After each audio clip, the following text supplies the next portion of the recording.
say does that star-spangled banner yet wave over the land of the free, yeah, and the home of the brave.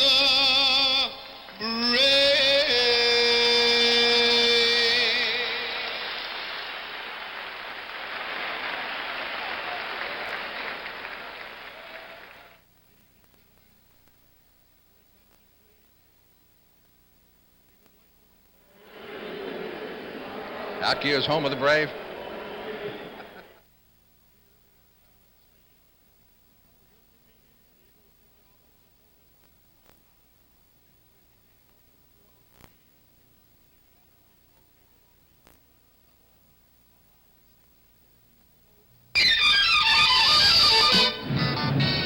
Welcome to Veterans Stadium in Philadelphia, Pennsylvania for this afternoon's NFL regular season opener, matching Tampa Bay and Philadelphia. Hi, everybody. I'm Frank Lieber, along with John Unitas. A lot of enthusiasm here, new season and all. A lot of enthusiasm back in Tampa. The folks in Tampa very excited about their young quarterback. He helped upset your team last week. New quarterback Randy Hepburg came off the bench to play last week in his first NFL start, upset Baltimore. Would like nothing better than duplicate his performance of last week here this afternoon, Frank. A lot of changes for the Eagles this year. They think they're on the upswing, particularly with the addition of Ron Jaworski and his battery mate, of course, who's been around a while, Harold Carmichael. Ron Jaworski, of course, coming to Philadelphia by way of Los Angeles. Coming off a good preseason, 40 completions out of 87 attempts for 654 yards, and 13 of those completions went to Harold Carmichael, the 6'8" receiver. Carmichael has a string going now of 64 consecutive games in which he's caught at least one forward pass. Obviously, Tampa Bay gained a great deal of confidence by that victory over the Baltimore Colts. They are very high for this game and would like to bring back to Tampa this week their first NFL regular season win ever. Been a hard year after going 0-14. Well, it's tough, and John McKay's looking forward to this one because they have lost 9 openers in a row. And haven't had that winning season since way back in 1966. Near capacity crowd on hand of around 60,000 fans. We're ready for the opening kickoff under clear skies, temperature around 80 degrees this afternoon and rather humid. As Dave Green, who handles both the place kicking and the punting for the Tampa Bay Buccaneers, tees it up. And we're just about ready to get this 1977 NFL regular season underway. The deep man for the Philadelphia Eagles. Dropping back, number 22 on the left of your screen, that's Larry Marshall. And number 31 on the right is Wilbert Montgomery. Montgomery is a rookie out of Abilene Christian who scored 76 touchdowns in his 4-year career, and that is an all-time collegiate record. Here we go, the 1977 NFL season underway. Marshall back to the 10, 15. Larry Marshall cutting upfield to the 25, and he is stopped cold at the 30-yard line. Driven back, charge led by Mike Lemon, number 59. Let's take a look at the Eagles offense as they get set to put the ball into play.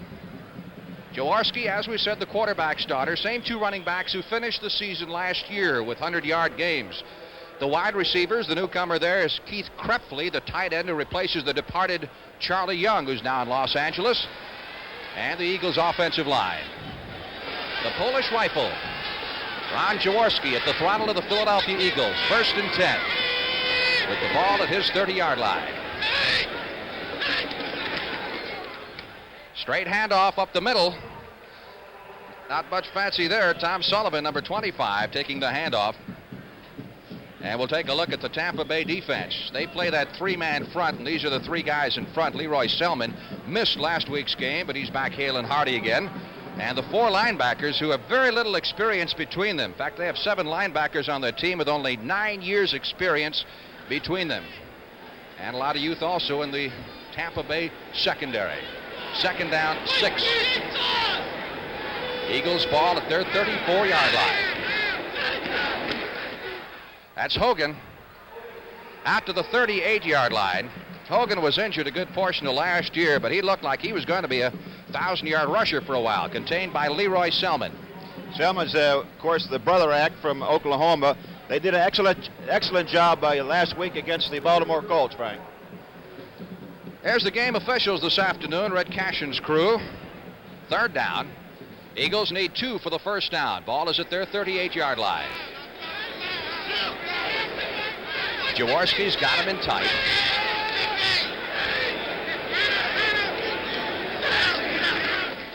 Smith in motion, the handoff to Sullivan, and he's contained behind the line. And the Bucs slow him at the 35-yard line for a loss of 3. It was Mark Cotney, number 33, who filled it in from the secondary, and the Eagles will be forced to punt. Excellent play that time by David Lewis, coming in and just stripping everyone back there, Frank, and to stop that play and put the Philadelphia Eagles in a punting situation. The deep man, Isaac Hagen's on the left of your screen, and the man on the right was Danny Reese, number 46, as Spike Jones prepares to do the punting.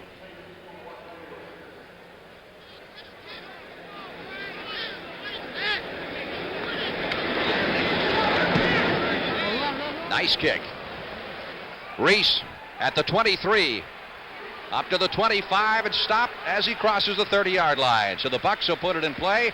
1st and 10 from their 32-yard line. Stop made by Vince Papali, number 83. And Papali is a demon specialty teams guy. Watch him here, John.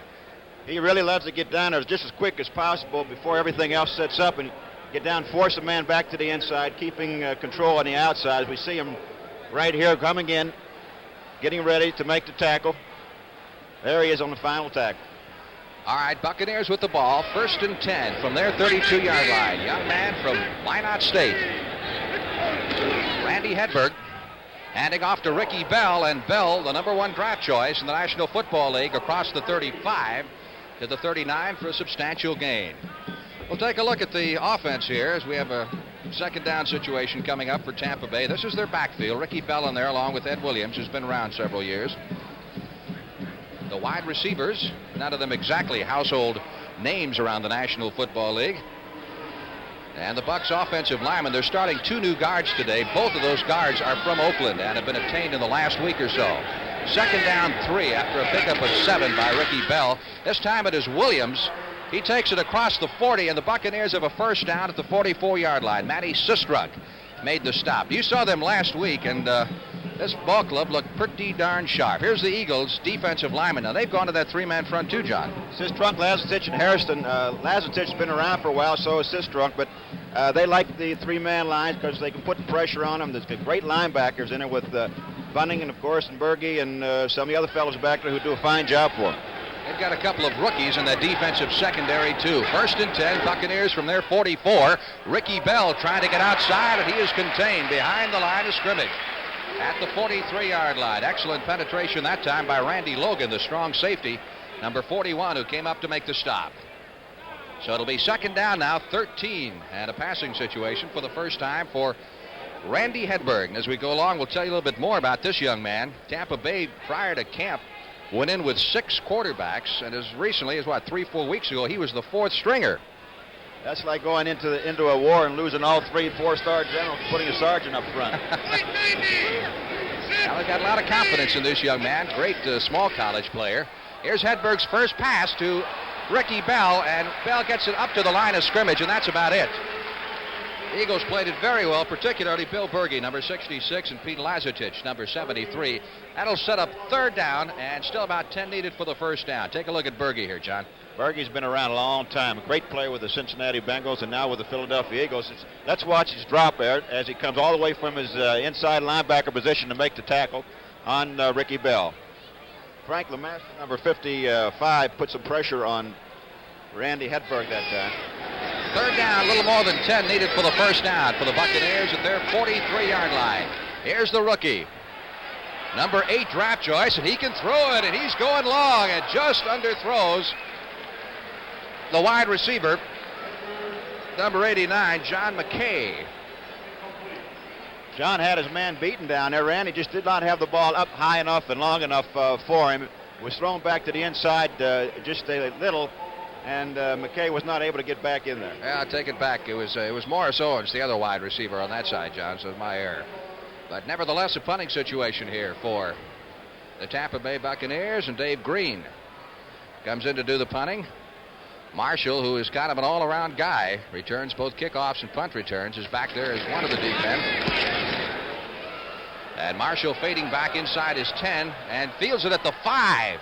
Back up to the 10-yard line, and that's it. That's normally a no-no. Coaches tell you that if it comes inside the 10, let it bounce. Take your chances of getting it on into the end zone for the touchback. So, no score here in the opening period of play. At Veterans Stadium in Philadelphia, Pennsylvania, we've got 9 minutes and 54 seconds left in the quarter. Sure is coming. The new Ford Fairmont. A new car designed for today and the years ahead. Fairmont's combined city highway mileage rating is within 2 miles per gallon of a little VW Rabbit. Yet it has almost 90% of the interior room of the Chevrolet Impala and excellent all-around visibility. And Fairmont base sticker prices for 2 doors, 4 doors, and wagons will be surprisingly low. Test drive Fairmont October 7th. Fairmont, the newest, better idea from Ford. You work in the sky with nothing to hold on to but the wind and the cold steel beam. And it's a very long day until a whistle blows telling you it's Miller time. Time for the best tasting beer you can find. Miller High Life, America's quality beer since 1855. We've got the time, we've got the beer, Miller beer. Eagles have the football, 1st and 10 with the nose of the ball just outside their 10-yard line. As the Polish rifle, Ron Jaworski, looks over that defensive alignment. Jaworski's been around several years, but he actually hasn't started that many games. This is only his 10th start in the NFL. That's Hogan. Straight up the middle out to the 13-yard line. It'll be 2nd down 7 as Dave Pear, number 76, made the stop. This telecast is presented by authority of the National Football League. It's intended for the private use of our audience, and any rebroadcast or other use of this telecast without the express written consent of the Philadelphia Eagles and the National Football League is prohibited. 2nd down 7. Eagles at their 13-yard line.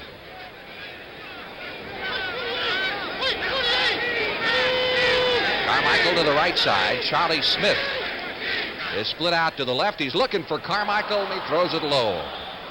It's a poor throw by Jaworski that time. Carmichael was there. He had a good lane which to throw the ball through, but the ball was low into the ground. Carmichael not being able to come up with a catch. Here's Carmichael coming off the line. As you see, the ball's low. Carmichael possibly could have had the football, but he's 6'8". He's got a long way to reach down there, Frank. As you mentioned before, Jaworski has been around for a while. He started 3 games in the NFL and won every one of them. One of those was including a 10-3 victory over the Super Bowl winner Steelers in 1975. Made several other preseason starts, but those are the only games that he has started in regular season. Of course, he was in the middle of that Rams mess for a long time. Jaworski over the middle, and he finds the tight end. That is Keith Krepley, number 84, for the 1st down. At the 29-yard line, the man who supplanted Charlie Young as the starter, Jarris White making the stop. Big question mark for the Eagles at tight end this year. Good catch by the tight end coming across the middle. Excellent protection for Jaworski. Number 46 right there. Hits him very, very good, but that was a pretty good surprise to the tight end. He made the catch, got a hit, and did keep hold of the football. 1st and 10. Officials spot the ball at the Eagle 28-yard line. Carmichael to the left side. Smith to the right. Hogan and Sullivan are the running backs. Nice fake to Sullivan. Again over the middle. A little bit high and picked off. Picked off by the Tampa Bay Buccaneers, number 34, Cedric Brown. And Brown has carried it inside the 25 down to the 23-yard line. The fumble occurred after the whistle. So the Buccaneers get a break. The first turnover of the game, and will have a 1st down at the 23-yard line of the Philadelphia Eagles. That ball looked like it just got away from Jaworski and was over top with the head of the receiver. As we're able to see, the interception over the head of the receiver. Poor throw by Jaworski. First turnover in the ball game this afternoon. The first break for the Tampa Buccaneers. One thing Tampa Bay didn't do bad last year, and that was play pass defense. They were very respectable in that department. So let's see if they can take advantage of this break. Randy Hedberg at the throttle as the Bucs have a 1st down at the 23-yard line. The handoff to Ricky Bell. Bell caught behind the line of scrimmage and spilled for the loss at the 25. Filtering through that time, John Bunting. Number 95 with an assist from Manny Sistrunk, number 79. Mentioning the defensive secondary of the Buccaneers, last year they had 9 interceptions for the whole season. this preseason they have come up with 10, and they're starting the season off in the right foot by picking off their first one for the NFL season. Second down, 12 for the Bucs at the Eagle 25-yard line. Ed Williams and Ricky Bell, the setbacks behind the rookie Randy Hedberg. Bell down to the 20 and down to the 18-yard line. Pickup of 7 on that play. Found a nice hole over the left side. Just kind of picked his way through. Carl Hairston, number 78, making the stop. Tampa Bay wound up 2-4 in preseason. They beat Green Bay in addition to beating Baltimore. Let's take a look at Ricky running this time. He has great power in those legs. As you see him coming across, breaking one tackle. Hairston in on the tackle. Ricky Bell is one of the great runners out of USC. There's Jaworski on the sidelines looking things over. Isaac Higgins has come into the game at wide receiver, replacing John McKay. Third down and 6. And Hedberg in trouble, going to scramble. And doesn't get enough for the first down. Moves it inside the 20 to the 18-yard line. That's about the original line of scrimmage before Carl Hairston, number 78, wrapped him up. Hedberg that time looking for the quick out over here on the left side, was not open and elected to run, going straight up the field and trying to keep the ball in between the goalposts for the field goal try. Green will come on to try the field goal here, which would put Tampa Bay a couple of games ahead of last year. They were shut out in their first 2 regular season games last year. Didn't even score till the third game. This attempt will be from the 25, so that will make it a 35-yard field goal attempt.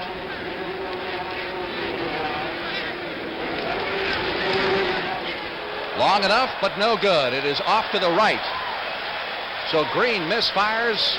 The Eagles get a break, and they take over offensively at the line of scrimmage, which will be the 23-yard line. No score in Philadelphia.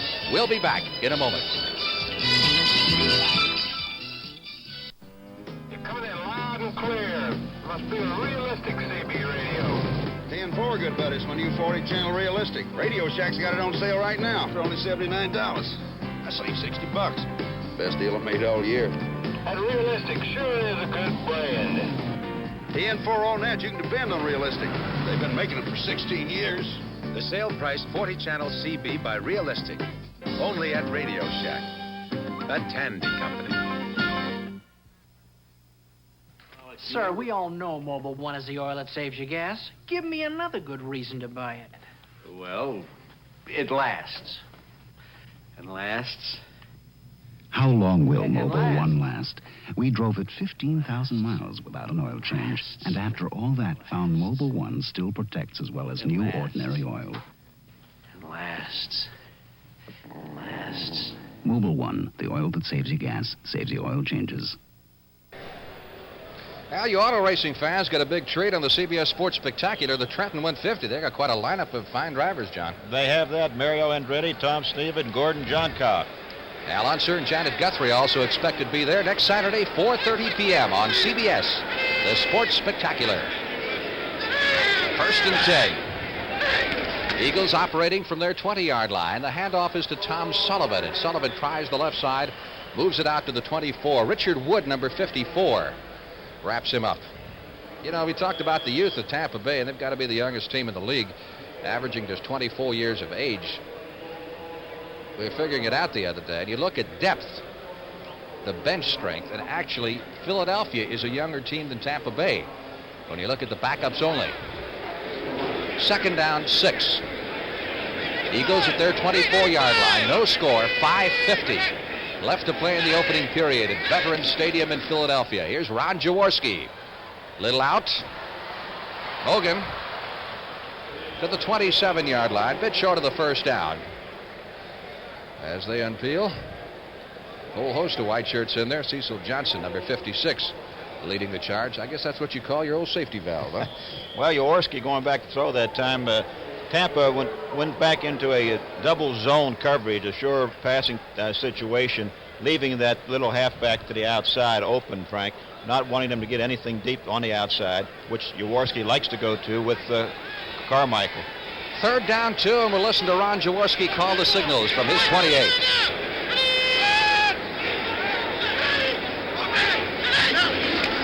Charlie Smith in motion. Jaworski back to throw it. He's looking for Smith. Smith at the 40-yard line. Couldn't hold it. Thought he had it for a moment and it got away. He was well covered on the play. He split those defensive backs, and Jaworski laid the ball in there perfectly, but he was just not able to hold on to the football. Fine throw by Jaworski. Jarris White, number 45, was back there covering. And once again, the Eagles, coached by Dick Vermeil. Vermeil, by the way, was the quarterback coach with the Rams when Ron Jaworski came up as a rookie. So they're not exactly strangers. Hagens is deep. On the left of your screen, number 81, and number 46 is Danny Reese, anticipating the punt. Off the toe here of Spike Jones. His first kick was for 41 yards. This one will be a little bit shorter. Bounces at the 45, takes a Tampa bounce, and will be down at the Buccaneers 47. 4 minutes, 50 seconds left to play in the opening period at Veterans Stadium in Philadelphia. No score. The Buccaneers nothing and the Eagles nothing.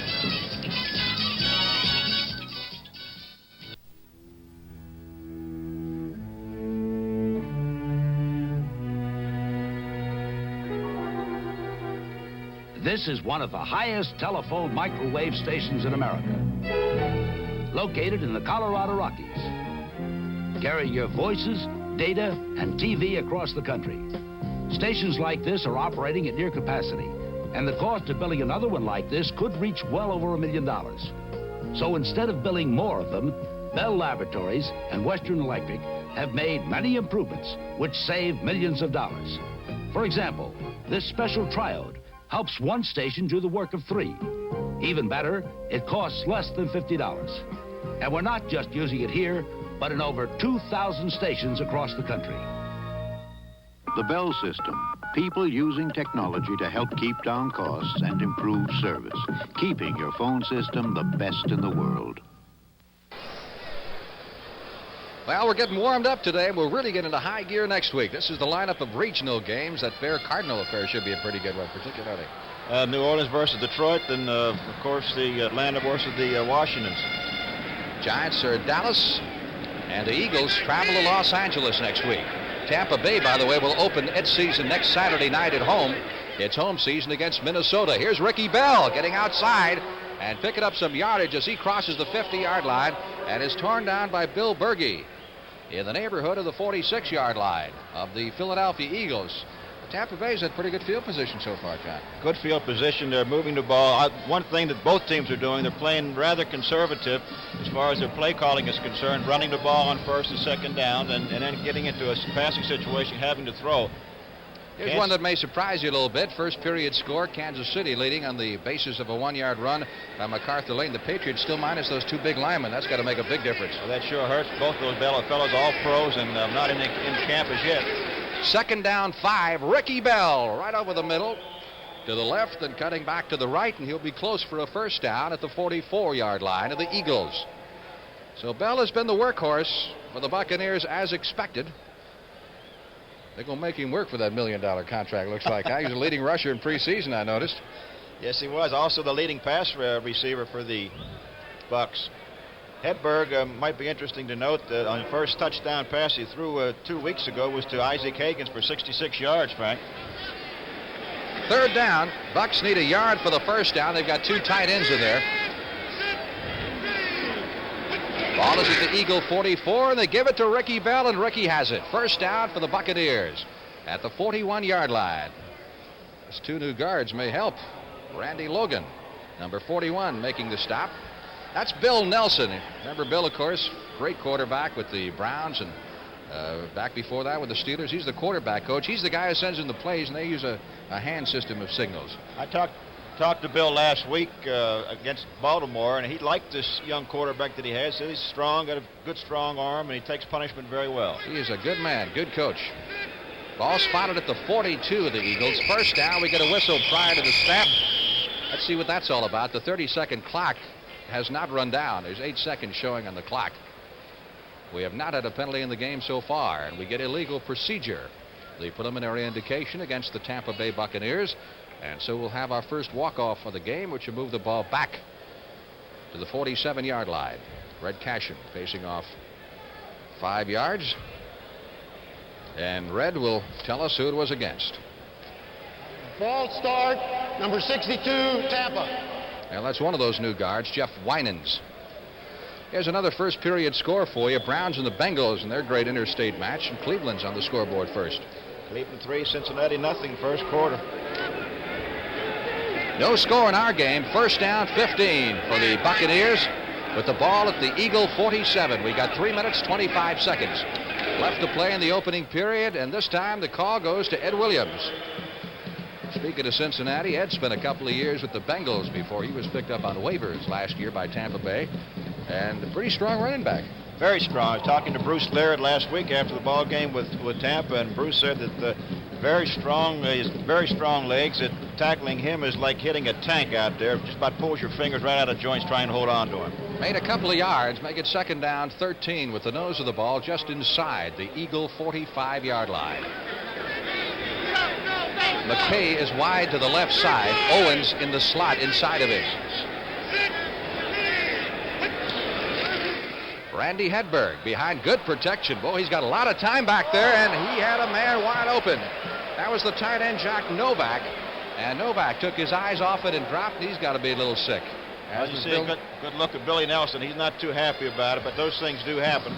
Novak just took his eyes off the football. Otherwise, that would have been a long gainer. Novak immediately comes out of the game. Whether or not that's related or not, I don't know, but I sure wouldn't want to come out of the game at that point. Well, he comes right back into the huddle. Looks like Nelson is starting to send in plays using players today, more so than the hand signals that they've been going with in the past. Tampa Bay doing an awful lot of shuffling. Might also be noted that Hedberg that time had excellent protection back there, Frank. He did a real fine job standing back there waiting to get hit. He was able to get the football off, but Novak dropped it.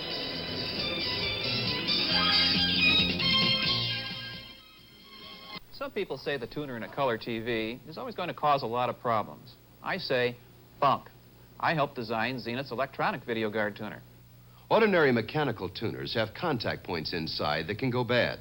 You can get snow, flashing, or worse.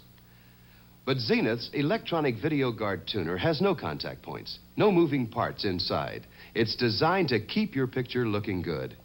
At Zenith, the quality goes in before the name goes on. Europe's most successful new car in history comes to America.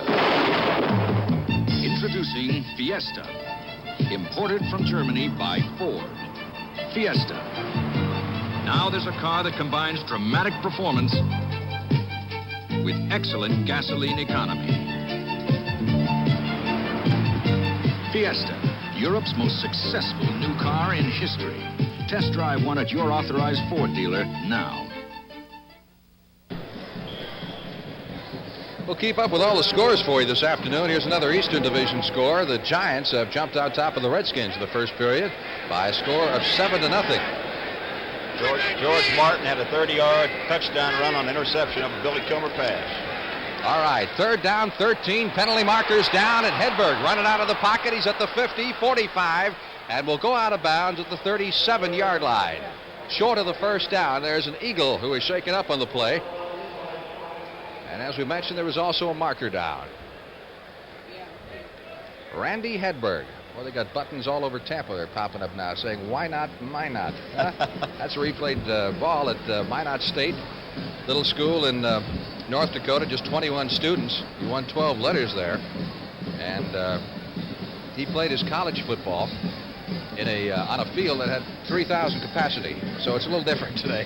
Well, also those students there, most of them were women, Frank, which is not a bad thing to do. I would say he made a good pick then in that case. Rams and the Falcons, and Joe Namath has paid his first dividend for the Los Angeles Rams as he has hit Harold Jackson with a 27-yard touchdown pass. And L.A. leads it by a score of 6-0. And apparently they missed the extra point. The injured player is Lem Burnham, number 67, who is being attended to. Offsides, Philadelphia. That was the marker we talked to you about a moment ago. So it'll be third down when play is back in, and the Buccaneers will need 7 for the first down, and the ball will be spotted at the 39-yard line. So they get a break there. So far, the offensive line of the Bucs has taken the game to the defensive line of the Philadelphia team. They've moved them off the ball, Frank, which is quite indicative of the type of runners Ricky Bell and Williams are. They're able to pick up some real fine yardage on the last 2 drives. Here's Burnham. Burnham is a Marine Vietnam veteran and a 29-year-old first-year man. That man is nearing the completion of his master's degree in psychology and regarded as a good pass rusher.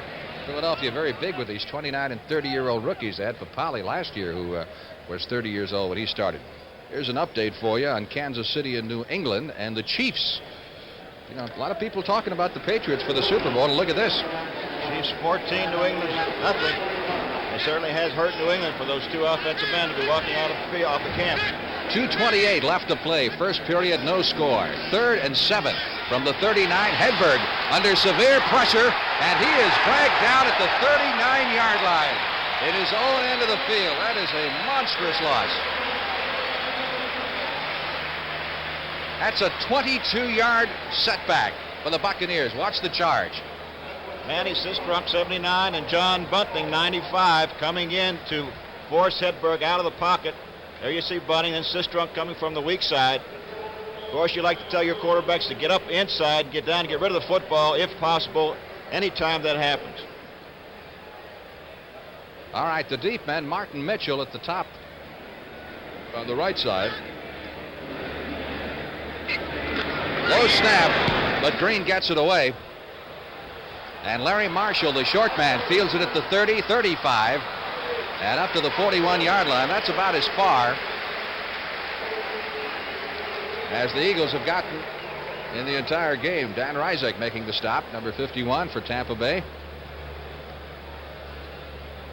Philadelphia 1st and 10 at its 41-yard line. No score with 1:57 left to play. Opening period. Green averaged 41 yards per try during the preseason. Ron Jaworski still has Sullivan and Hogan behind him. This is Sullivan over the left side and out to the 44-yard line for a pickup of 3. We might pass along the players at these 2 clubs inactivated today. The Eagles have inactivated quarterback John Walton and wide receiver Larry Sievers, who was with the Buccaneers until a couple of weeks ago. And the Bucs' 2 inactive players are Gary Huff, the quarterback, and linebacker Rick Bonis.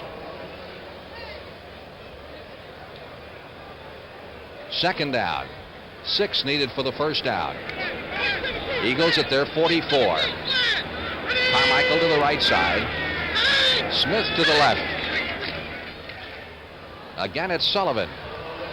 This time to the 47-yard line. He's still a little bit better than 2 yards shy of the first down to Cecil Johnson. Wraps him up. Tampa Bay's defense playing extremely well. Let's take a look at it from the end zone camera as we come off. See the run and see the good play by the defense. They played that way all last week against the Baltimore Colts, and Lydell Mitchell said it was one of the toughest games he ever played. And that was last week against the Bucs. Third down. 3 needed for the first down. Eagles at their 47.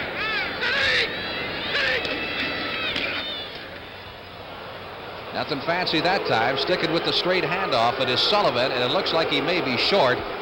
And the offense is getting a bit of the Philadelphia raspberry from some of the fans. They're a little bit conservative. Frank, they're going to have to mix it up on throwing first down a little bit more than what they have been doing. In fact, they've been all running up until this time. Both teams, with the exception, of course, twice with Hedberg when he was chased back there for that long loss.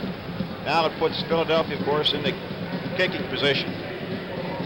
And with this guy, with Spike Jones sitting back there, he could put this one out on about the 1 or 2 yard line. I've seen him do that before. The reason he's waving because he wanted the period to end. Perhaps he felt he had a slight advantage as the teams will change positions now for the start of the second period of play. Very slight wind blowing at the present time. No score.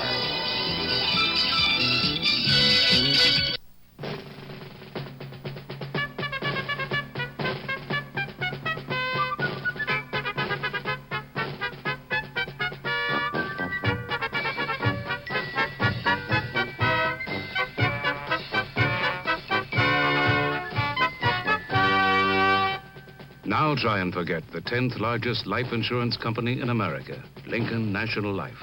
We're easy to remember.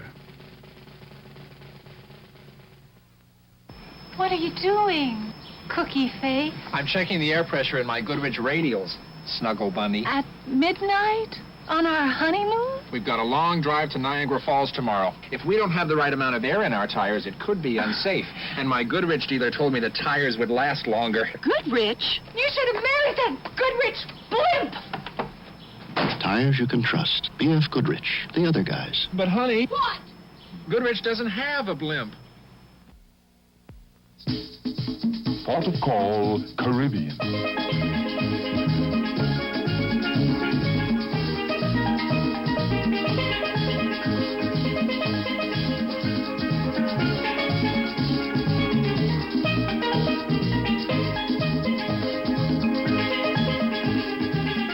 The Navy. See your local recruiter or call toll-free. It's not just a job, it's an adventure.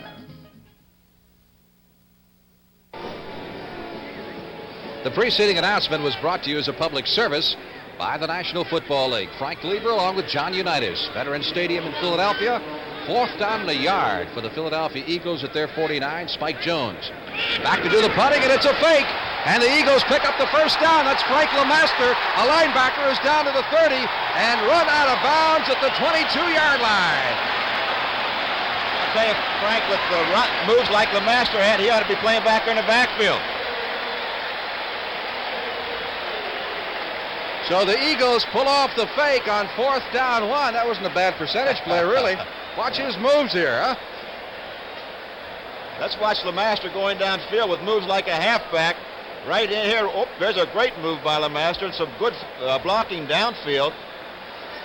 Master picks up the first down, puts Philadelphia in good scoring position on the 21-yard line.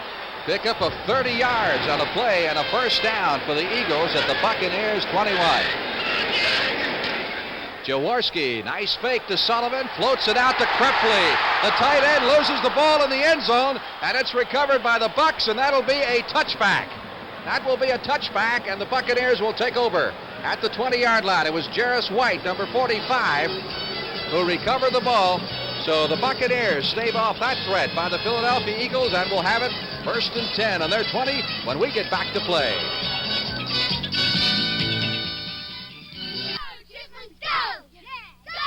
Cold night, Bob. Did you put in the Prestone antifreeze? Prestone. Who needs Prestone?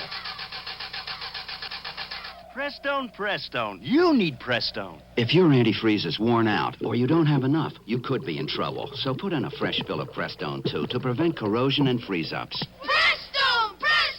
We need Prestone! Prestone. You need Prestone. Are you still chained to? Gotcha! The rechargeable Norelco rotary razor lets you walk away, free from nicks and cuts. Its 36 surgical steel rotary razor blades are safely protected inside 3 floating heads to give you a comfortable shave that's razor close, razor smooth, for up to 3 weeks on a single charge. The rechargeable Norelco rotary razor. It lets you walk away from gotcha. Sometimes you feel like it just isn't your day, John. It happens that way. Jaworski on a little play action pass to Krepfle right there. Gets hit immediately, and Jarris White, ever alert, picks up the ball, recovering for the Buccaneers. 1st and 10, Buccaneers on the 20.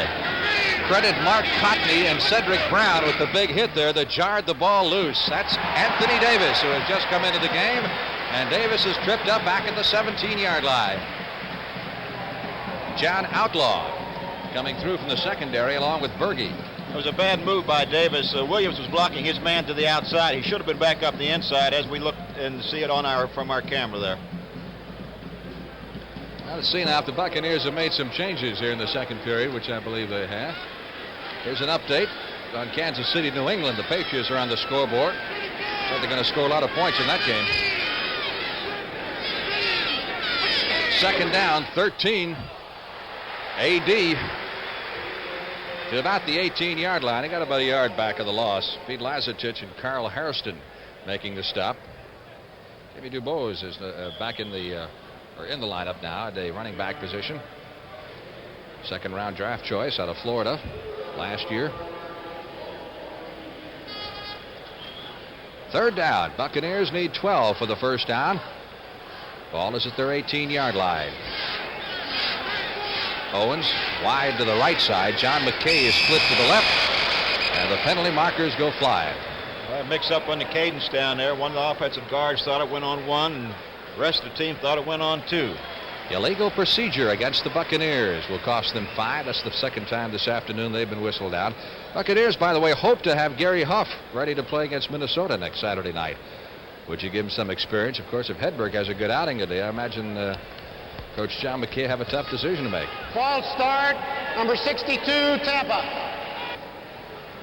Jeff Winans, who was guilty of the first illegal procedure penalty a little bit while ago, got flagged down again.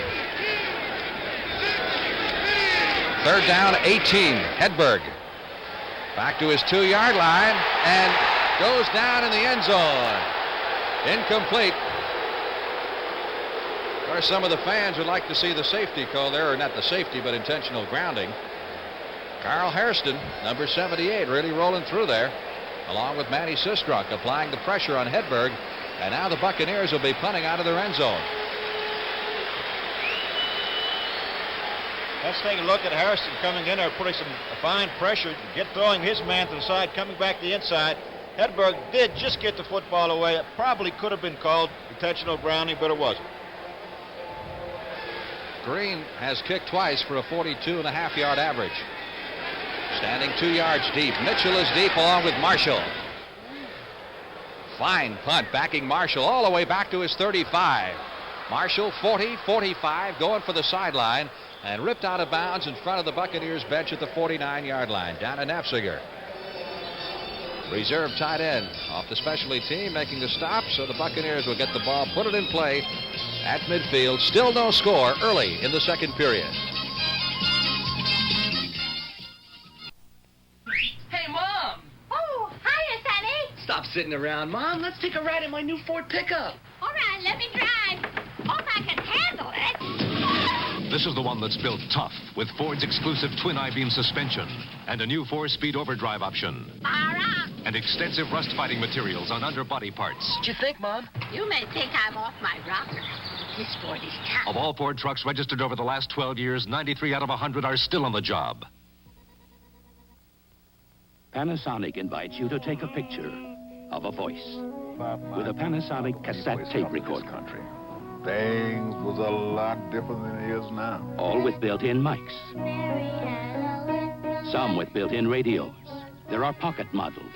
Should last another 50 years. And even some that record in stereo. Say something. Come on, speak something. So take a picture of a voice with Panasonic. Say something, bark. A woman doctor is assaulted by her patient, but she won't call in the police. That's what baffles Rafferty. Patrick McGowan stars as Rafferty tomorrow night.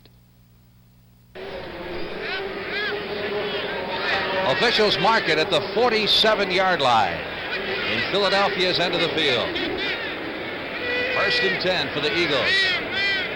Hogan and Sullivan, the setbacks behind Jaworski, the second man. Sullivan takes the handoff, not quite to midfield. Pickup of 2, and Big Dave Pear, number 76, closes the door for Tampa Bay. Tommy Sullivan's big effort last year was 121 yards against Seattle. That was in the last game of the regular season when they got 100-yard games out of both Sullivan and Hogan. Hogan wound up the leading rusher with 561 yards, even though he missed 3 or 4 games. 2nd down, 8.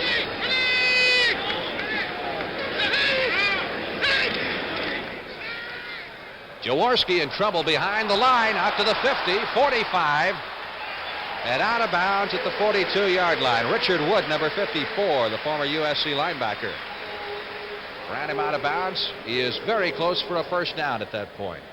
Council Ruloff, number 78, was almost in the backfield before Jaworski was, forced him out of the pocket. Made enough to pick up the first down. That reminds me of you in your prime, those moves. Frank, I look like a runaway camel going downfield when I'm running. Game has changed a little bit, I guess. 41-yard line. Spot of the ball. Tampa Bay's end of the field. First down, Philadelphia.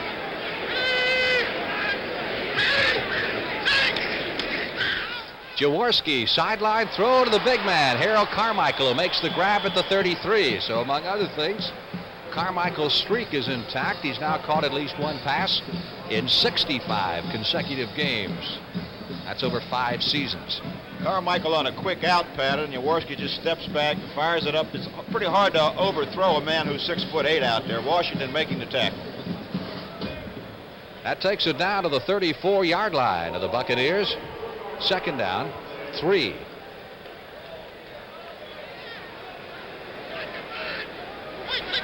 Carmichael to the left side. Charles Smith is flanked to the right. Sullivan. Nice tackle at the line of scrimmage. Caught very nicely by Council Rudolph. Number 78 for virtually no gain on the play. Council is one of Abe Gibron's pet projects. He's doing a fine job for him. David Lewis, number 57, played that play very well, keeping everything contained to the inside. Council Rudolph's coming off and making the tackle. Jaworski is 4 out of 7 so far for 44 yards. He's had at least one dropped on him. Third down. Eagles need 3 for the first down. Now the Eagles send in their plays from the sidelines using signals. And they want a timeout to talk about this one. Could be a big play coming up on 3rd and 3 from the Tampa Bay 34-yard line. No score in the game with 9 minutes and 38 seconds left to play in the first half as Jaworski heads to the sideline for a word with his head coach, Dick Vermeil.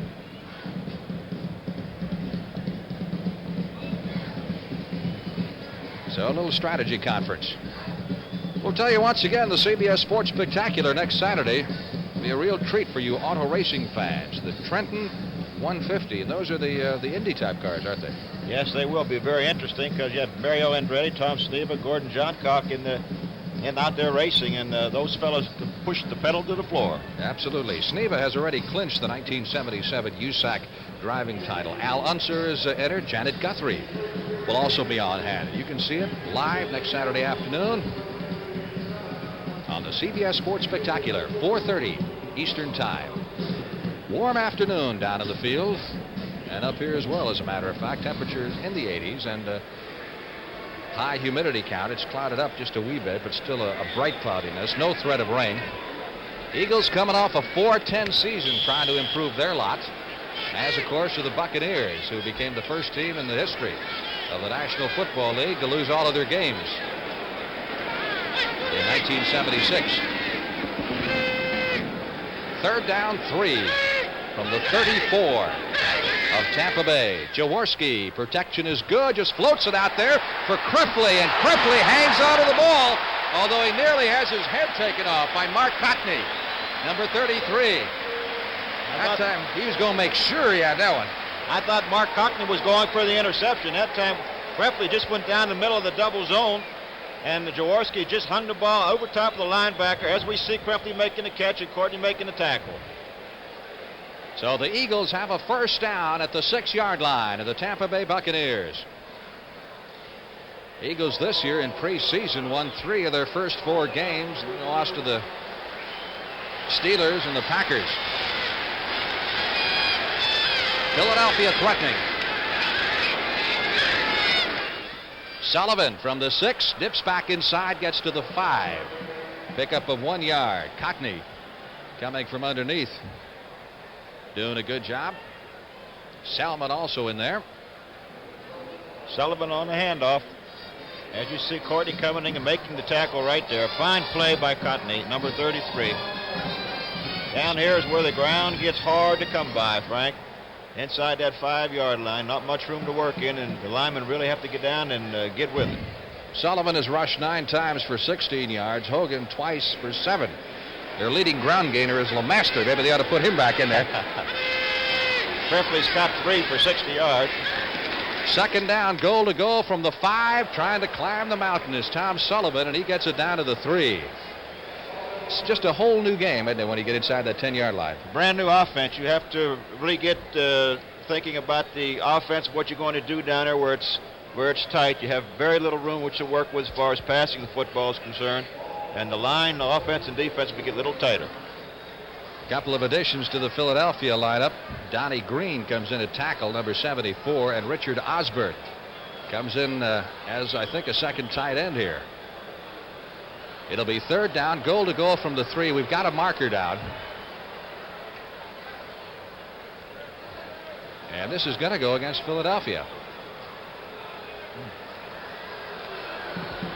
5 yards moves him back to the 8. And we'll get it from the referee, Red Cashin. Number 74 failed to report before he came in the huddle. Well, that happens sometimes. You get a new player in there, and that's Donnie Green, former starter at Buffalo, who came over during preseason. I don't believe I've heard that one called in 5 or 6 years, but you have to report. It's one of the rules and regulations, something that the coaches have to be advised of, and the players have to be advised of before they go in. Oh, that'll kill you when you get down this close.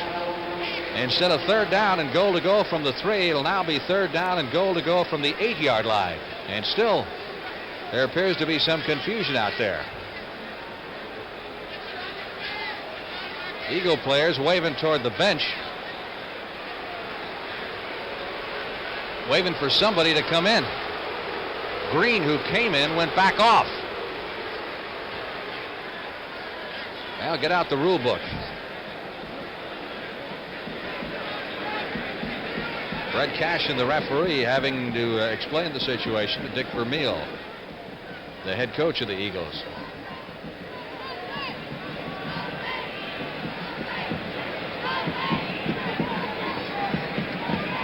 All right, Green's going back in now. There's some question as to whether or not he has to stay in the game for at least one play after he reports. You're right about that, Frank. It's just like a man bringing a play, and he can't bring it in and then take off and go back out. He has to stay in for that play. 7 minutes, 33 seconds left to play in the first half. Third down, goal to go. Philadelphia at the Tampa Bay 8-yard line. Hogan and Sullivan are the setbacks. Smith and Carmichael, the wide receivers. That's Krepley, the tight end, in motion. Jaworski in trouble. Floats it out, and he's got Sullivan by himself for the touchdown. He just waited, and all of a sudden Sullivan found himself 10 yards away from everybody. You don't think he kind of shot-putted that thing? That was a little broken play. Jaworski goes back looking to the inside for Carmichael. Then decides to run. As you see, the linebacker, number 56 of the Buccaneers, comes off the play, Cecil Johnson, to get Jaworski, and of course Sullivan continues to run his pattern. Jaworski just dumping it, as you said, shot putting it over top of the head of the linebacker. So the Eagles have scored with 7:26 left to play in the first half on the 8-yard touchdown pass, and Horst Muhlman is their place kicker.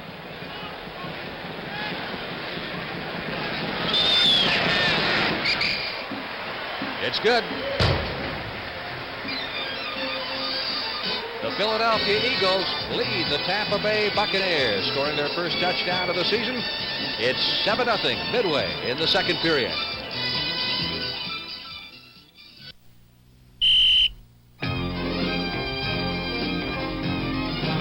When you're a lifeguard, you practice all you can, because saving a few seconds may save a few lives. But now comes Miller time. Time to head for the best tasting beer you can find. America's quality beer, Miller High Life. If you've got the time, we've got the beer. Beer. To make it in this business, you got to stay one step ahead of everybody else. So I've got something nobody else has. Sunoco's penny pinching pump. It could save you money on quality gas, like my 190, the gas that's made to sell below my regular. And most cars that run on regular can use it. Hey, if I don't want you to pass me by, I got to give you a price you can't pass up. Sunoco's penny pinching pump can fill up your tank for less. That's my way of being very friendly.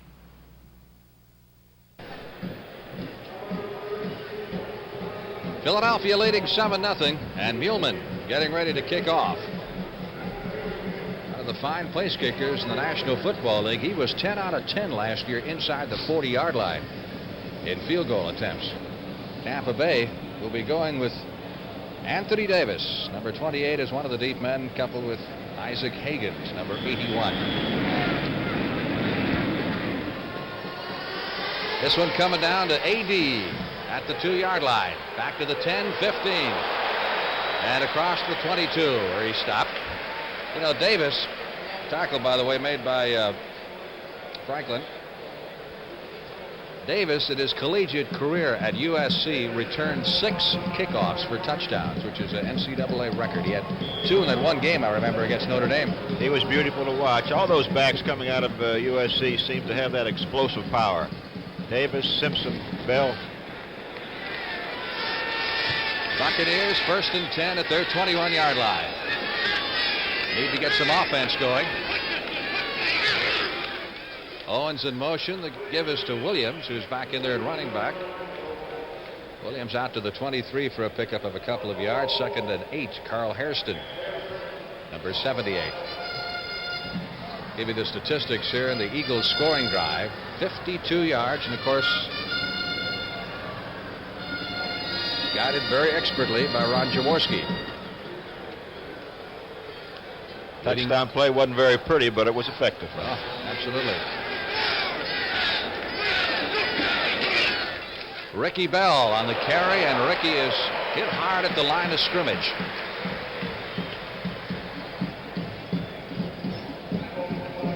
Tom Sullivan on the receiving end of that touchdown pass a moment ago from Ron Jaworski. 3rd down 7.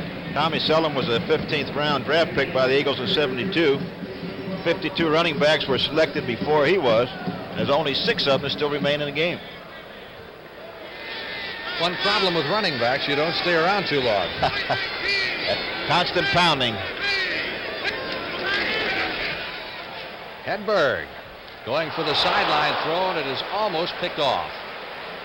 Almost intercepted by John Outlaw. Hedberg has 1 completion so far in 5 pass attempts for a total of 2 yards. Frank, they're waiting too long to throw the football as far as the Buccaneers are concerned. They're waiting till 3rd down to throw it, and they're throwing into real tough coverage back there with 8 people back in the secondary, only 3 putting a rush on. I believe that they're going to have to go to the throwing the football on 1st and 2nd down and mix it up a little more than what they are now. Green punting. Martin Mitchell is deep, along with Larry Marshall. Marshall at the 45, hit at the 47-yard line. Belled it pretty good that time by number 56, Cecil Johnson. So the Eagles will put it in play near midfield. We'll remind you once again that we've got a great lineup of regional games next Sunday. Depending on where you happen to be, you'll be seeing one of these games. Redskins will be down in Atlanta. Giants will be in Dallas. And these Philadelphia Eagles travel to Los Angeles to take on the Rams. That's next Sunday afternoon on CBS, preceded, of course, by the NFL Today. Sullivan about the line of scrimmage, running into Johnson. I'll tell you, Johnson's made himself known. He has. And Cotney is up there as well, turning the play back to the inside, which, of course, allowed Johnson to make the tackle. He's one of those very active linebackers. He was a free agent who saw a little bit of action from the Steelers before coming to Tampa Bay. Most teams, you talk about what college a guy went to. With an expansion team, you talk about what pro team he played for last. Because a good many of them are still left from the veterans draft. Here's Jaworski under pressure and hugged to the earth back at the 28-yard line by Leroy Selman, number 63. There's a guy makes a difference in the pass rush of Tampa Bay. They had something like 20 sacks. But he was through for the season midway of last year. And they dropped way down after that. Jaworski's hurting a little bit. Let's watch Selman on the pass rush as he gets rid of his man, comes through, picks Jaworski up, and just treats him a little rudely at this point. And he said, "Ouch, I'm here, you're there." And you've been there, right? That's right. And it doesn't feel good. Jaworski's backup, by the way, is the veteran Roman Gabriel. And Gabe is on the verge of reaching a mark that I think you've surpassed. 30,000 passing yards. He needs 571 yards to get to the 30,000 mark. It looks like he's going to be coming in here, at least warming up shortly, because Jaworski is walking off the field. I believe that tackle hurt his rib a little bit. He had the shoulder pad up underneath his arm.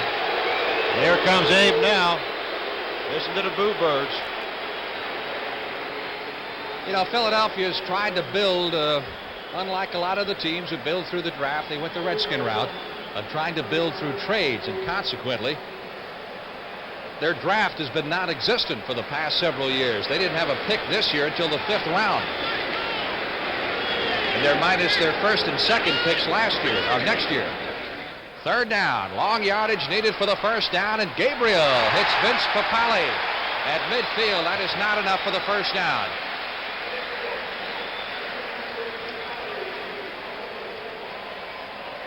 Vince Papale, number 83, the second-year wide receiver.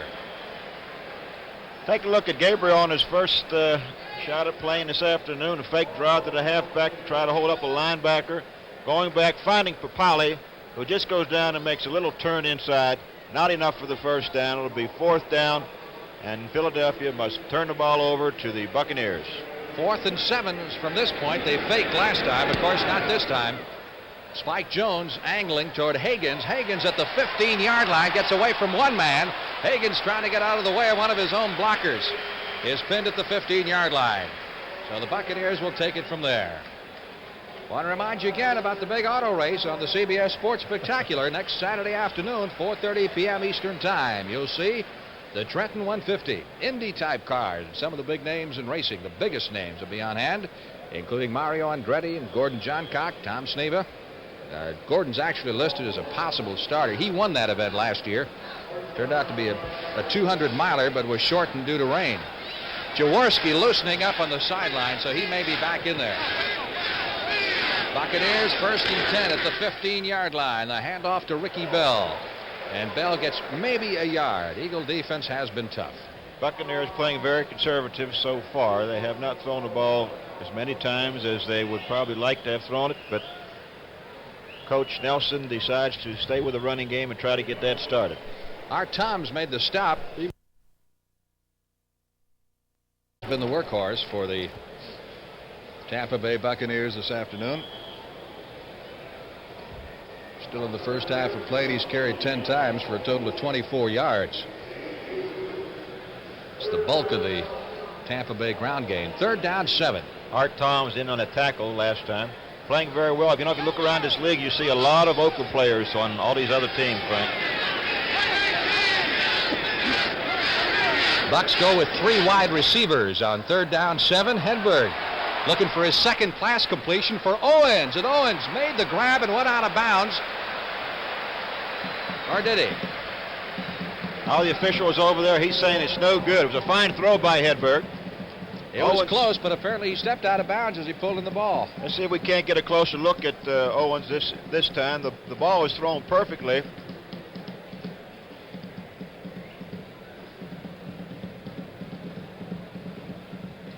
Well, it looked like his one foot's on that out-of-bounds marker over there, Frank. The official was right on top of it, as they usually are. Fine call. 4th down, 7. We've got 2 minutes and 35 seconds left to play in the first half. Bucks are backed up to their 19, and Dave Green will punt it away. Line drive type kick. This is Mitchell. Matt Mitchell fumbling. Loose football. Who's got it at the 32-yard line? A mad scramble for it. Anybody's ball. And the Eagles get a break as they recover at their 35-yard line. Looked like Mitchell didn't want to handle that thing at all. Like it was a hot potato. Larry Mucker, number 87, was down there to force the fumble. He came back for it and kicked it himself. That ball will take some funny bounces out there.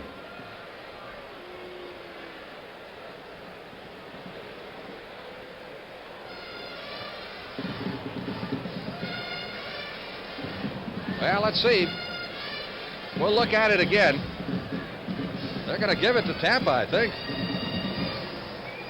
A little hard to see. The ball is loose and everybody is in there, but they're going to award the ball to Tampa Bay. First they indicated Philadelphia's ball, and now they say it's Tampa Bay's ball. So the Bucks have it with a first down at the 35-yard line. And Hedberg with the quick out to number 81, Isaac Higgins, who can fly. And Higgins rolls on down inside the 30-yard line before being shoved out of bounds by Frank LeMaster. Higgins is a speedster, especially prolific at kick returns. 26-yard average in preseason on kick returns. He led the National Football Conference in kickoff return average. Picked up 8 on that play.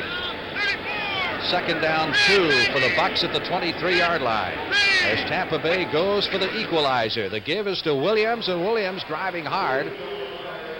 Moving down to the 25, and he'll be close for that first down. Frank LeMaster making the tackle on him. Eagles are optimistic about this year. They seem to think, as we run down to the 2-minute warning, that they could win as many as 7 or 8 games. I don't think anybody's got any Super Bowl delusions in Philadelphia, but they look to be vastly improved. Time out on the field. We'll be back in just a moment. Sears National Automotive Sale. Sears brings back 73 prices again on our best-selling steel-belted radio with a tough roads heritage. As low as $39.88. On sale now. If your car has over 20,000 miles on it, now's the time to drive into Sears for a free shock absorber check. While Sears heavy-duty shocks are on sale for just $4.99 each. You save over 35% at Sears. I mean, it was really a good movie. It was good, wasn't it? Oh, honey, look, some poor guy left his lights on. Larry. Is he going to be in trouble? Larry. Boy, am I glad it isn't me. Larry, it is you. It is me. Oh. The Die Hard has extra power to start your car when most batteries won't. Starting soon in your neighborhood. Sold only at Sears. Frank Lieber along with John Unitas at Veterans Stadium in Philadelphia, Pennsylvania. NFL regular season opener, Tampa Bay and Philadelphia. And the Bucs trail by a score of 7-0, but they're threatening now as they have a first down at the 24-yard line of the Eagles. Owens is wide to the right side. McKay is split to the left. That's Morris Owens in motion, and Hedberg back to throw it. Big rush, gets it out, and wide open is Williams, but he can't control his momentum there. It goes out of bounds at about the 16-yard line after picking up 7 yards. Williams would like to have had that ball a little earlier so he could have turned upfield. Just a little play action. As you see, getting the football out to Williams, his momentum just takes him outside. He's not able to turn up the field. Otherwise, he could have been down about the 6 or 7 yard line. Well, that's 2 pass completions in a row now for Hedberg, who is 3 out of 8 for 18 yards. The ball is marked just inside the 17-yard line of the Philadelphia Eagles. It is second down, and a long 2 needed for the first down. Owens to the right side, McKay to the left, Ricky Bell. And Williams the setbacks, and it's Ricky Bell down to the 10, loses the ball. Anybody's ball at that particular point, and who got it?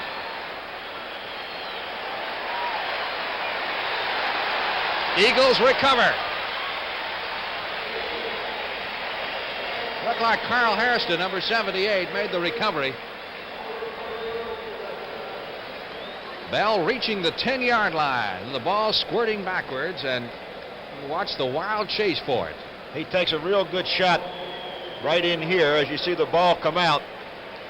Bell is not able to hold on it, and let's just watch now who's going to come up with it. Bell made a great effort to get back to it. Couldn't quite do it. Hairston, number 78 there, wound up with the football. And so the Eagles thwart that drive. Buccaneers really stopped themselves with the fumble. Philadelphia first and 10 at their 22. And Jaworski is back in there at quarterback. So he missed just just a couple of plays. Looks like they're going to play it conservative, Frank. Not going to worry about the 2-minute offense. Just run the clock out and be happy to go in the halftime with a 7-0 lead. Second down. Ball at the 22-yard line.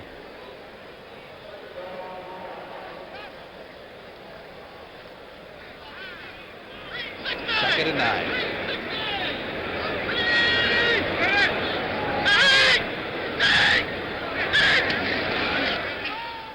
Hogan. Great balance. Almost to the 40-yard line. Leroy Selman in pursuit made the play. Clock continues to run. And now they're going to stop it with 52 seconds.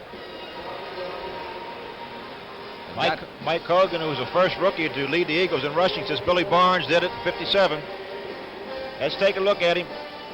Good balance, going to the outside and then coming off that tackle, keeping his balance and going downfield. Hogan was not a high draft choice last year. He was quite a surprise. Another look at the play. As we watch Hogan maintain some good balance out there, good leg drive. Mike Hogan, who gained 561 yards last season, was the top on the ball club. Eagles calling the timeout here as they're now in position where a couple of passes might get them in position to try a field goal prior to the end of the half.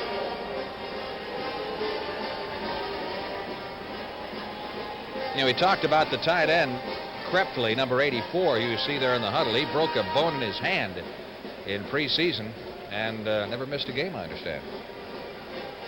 Well, that's kind of tough to catch the ball with one hand, but if anyone can do it, he can. If he comes through for him, then that makes the deal involving Jaworski really a great deal for Philadelphia. Really fine one, because Charlie Young, I don't know if they ever signed Charlie Young at L.A. yet, have they? I think they did, yeah. They finally did, just before, a couple weeks before the season started. 1st and 10. Eagles from their 38-yard line, and Jaworski to Carmichael. And a beautifully timed hit, that time by number 45, Jarris White, who rocked Carmichael and got there just as the instant the ball did. Thing popped up just like a cork out of a bottle. Jarris White did hit him very hard. I think Carmichael felt he should have had that football. I know that Jaworski did. He's kind of upset about it. But those defensive backs are taught to strip the ball away from the receiver whenever they can. 2nd down, 10 for the Eagles at their 38. Jaworski under pressure. Penalty marker down as he hits Krepfle over the middle at the 45-yard line for a pickup of 7 yards. Richard Wood, number 54, making the stop. There's the time remaining in the first half. And we had a marker down. Dropped at the line of scrimmage, which might indicate holding against the Eagles.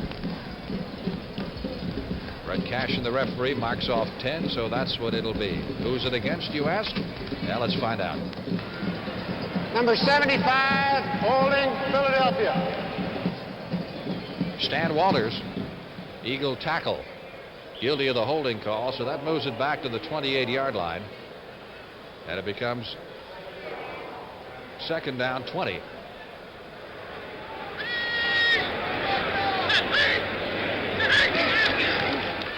Again, penalty markers flying all over the place as Jaworski gets rid of it to Sullivan, and Sullivan is bulldogged at the 32-yard line by Cecil Johnson.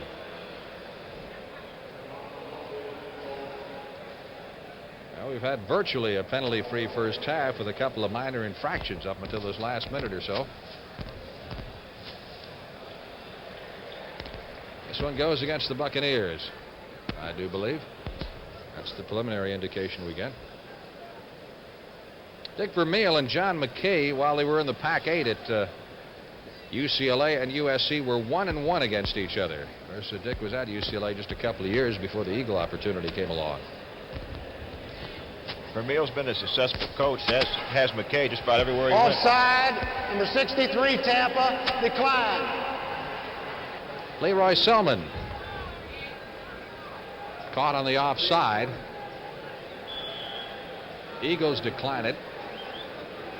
Gain was bigger than the penalty.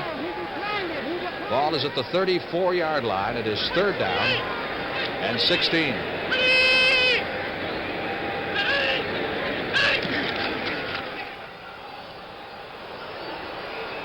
Nothing fancy there as they go back to the conservative offense. Mike Hogan met by Selman. Leroy at the line of scrimmage. And virtually no gain. So now Tampa will call time, which will give them at least an opportunity to return the punt before halftime. As you can see, we've got 17 seconds showing on the clock. Buccaneers this year are in the NFC Central Division, and that will be permanent. They'll play every team in the league this year. And then next year they go to the home basis with the Green Bays and the Detroits and the Minnesotas. Well, the game today, Frank, has been very, very conservative on both teams, staying pretty much with the running game, not opening up as yet. Let me ask you, how would you attack a three-man front? I mean, when you played quarterback, now that three-man thing wasn't such a big deal as it is today. It's not. It's a lot bigger now than it has been. I'd still throw the football on first down, mix it up with your running game. And a lot of coaches feel that you can run a lot easier against that three-man front, but you also remember you have linebackers standing off there who do fill the gap, and the three-man front really messes the blocking assignments up for your offensive team. Big rush by Tampa Bay. They had 10 men up there. Whoa! Getting loose momentarily was Isaac Higgins. And then the lights went out at about the 35-yard line. 6 seconds left. It was Mitchell who came down to make the stop, as Tampa Bay, utilizing the maximum rush there, thought they might get a break.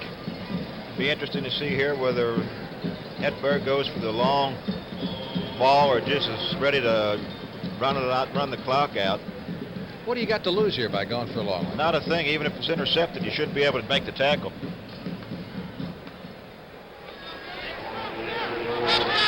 Now, this could be the last play of the first half, and Hedberg is going to do exactly what John said, or he wants to anyway. Sees an opening, though, and going to run it, and that's going to be it. Time has run out in the first half of play as Hedberg wisely steps out of bounds. No sense in risking life or limb in that situation. So the first half ends at Veterans Stadium in Philadelphia with the Eagles leading the Buccaneers 7-0 on the strength of Ron Jaworski's 8-yard touchdown pass to Tom Sullivan. It's a game that defense and mistakes, I guess, have predominated. Defense has been the name of the game so far. Neither quarterback doing an outstanding job throwing the football. Greffley has made some very important catches for Jaworski. Carmichael's dropped the ball a few times. Not just kind of a ho-hum football game to this point. But you can never tell what the second half will bring, because these two teams are fairly evenly matched, and each would like a victory very badly to start the 1977 season. The Buccaneers just to get a league victory under their belt, because they know it's got to come sometime, right? But on the other hand, the Philadelphia Eagles did win 4 last year, and they feel that they can be at least not exactly a dark horse factor, but a surprise factor in the Eastern Division and knock off some of the teams that might not be looking for them. They have the ability to do that, and of course they're fighting that 9 straight year loss here as openers. And Philadelphia with Jaworski, who's had a good preseason, and back up in Gabriel, and saw a little bit of him earlier. It's a good football team. They have some good defensive players. The addition of the 3-man rush and 4 linebackers sitting back there, I think, has helped them quite a bit. It gives them some good help in their secondary. You know, Hedberg has been off to a slow start, as you might expect for a rookie in his first game, but I can't help but liken it to your situation when you came in. You were a free agent. He was a low-round draft choice. But here he is filling in for a quarterback who was injured, which you did when George Shaw was injured, and they didn't get you out of there for 17 years or something like that. Frank, he's playing a lot better than I did when I first came in. I came in the ball game in Chicago in '56. We were ahead 21-7, and when I was finished playing that afternoon, we had lost 57-21. That was the way you started, huh? That's the way I started. So wonder you were around the second week then, huh? The first pass I threw went 53 yards for a touchdown the other way. Are you serious? That's right. That's something out of the book that we never knew about, John. That's right. J.C. Caroline, I remember him well. He picked the first one off I threw, and I had the audacity to try to catch him. Well, somebody had great faith in you, didn't they, to hang on to you after that. Halftime here at Philadelphia as the halftime entertainment gets underway before the crowd of 60,000 fans or so. It's just under capacity, which is the first time in quite some time that the Philadelphia Eagles have not sold out for a regular season game. They had some 4,000 or so tickets left as of Friday, and they had hopes perhaps of getting it close to sellout status by game time today. There's our score. Philadelphia 7, Tampa Bay. Back in a moment. Unitas, this is Frank Lieber, Veterans Stadium at Philadelphia. And the second half not that far away. Those are the Swashbucklers. That's the Tampa Bay drill team, and they and the Tampa Bay band, the Buccaneers band, made the trip all the way to Philadelphia. Kind of a surprise for their football team. I've never heard of that in pro football. A band that would travel this far to go to a game, huh?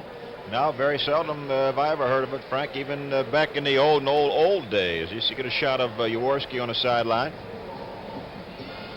And his opposite on the Tampa Bay Buccaneers, the young rookie quarterback from Minot in North Dakota, and that, of course, Randy Hedberg, who's been at the throttle of Tampa Bay in the entire first half. Hedberg 3 out of 8 for 18 yards. And Jaworski in the first half of play was 7 out of 11 for 85 yards. Here are the halftime statistics, team stats. Yards passing, Buccaneers in the hole in that department. Not too much difference, except the total yardage, 158 to 46.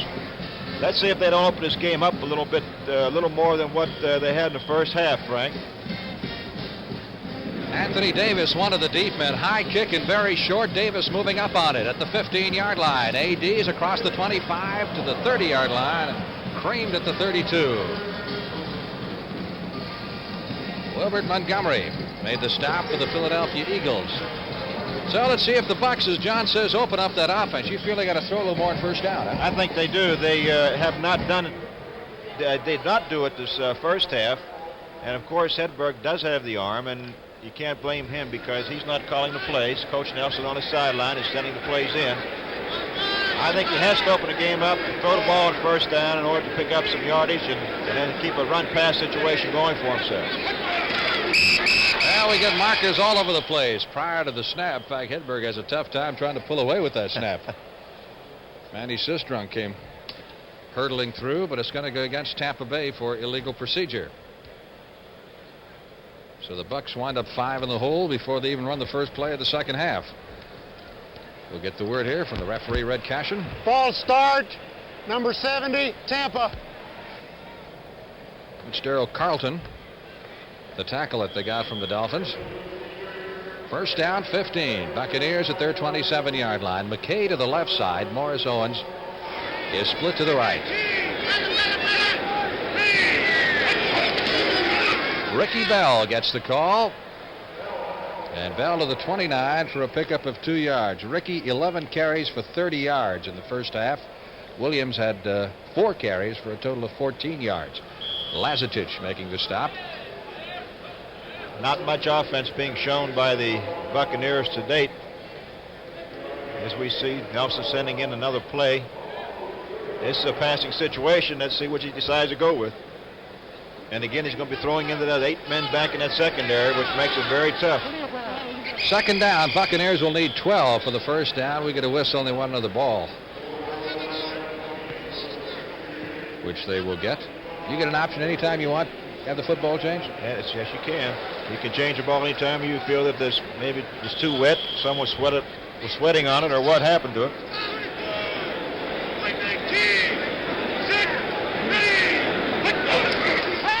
Man from Minot back to throw it, standing strong in the pocket, just deflected at the last moment by Terry Totolo, number 58. It was intended for Morris Owens, number 85, at the 40-yard line.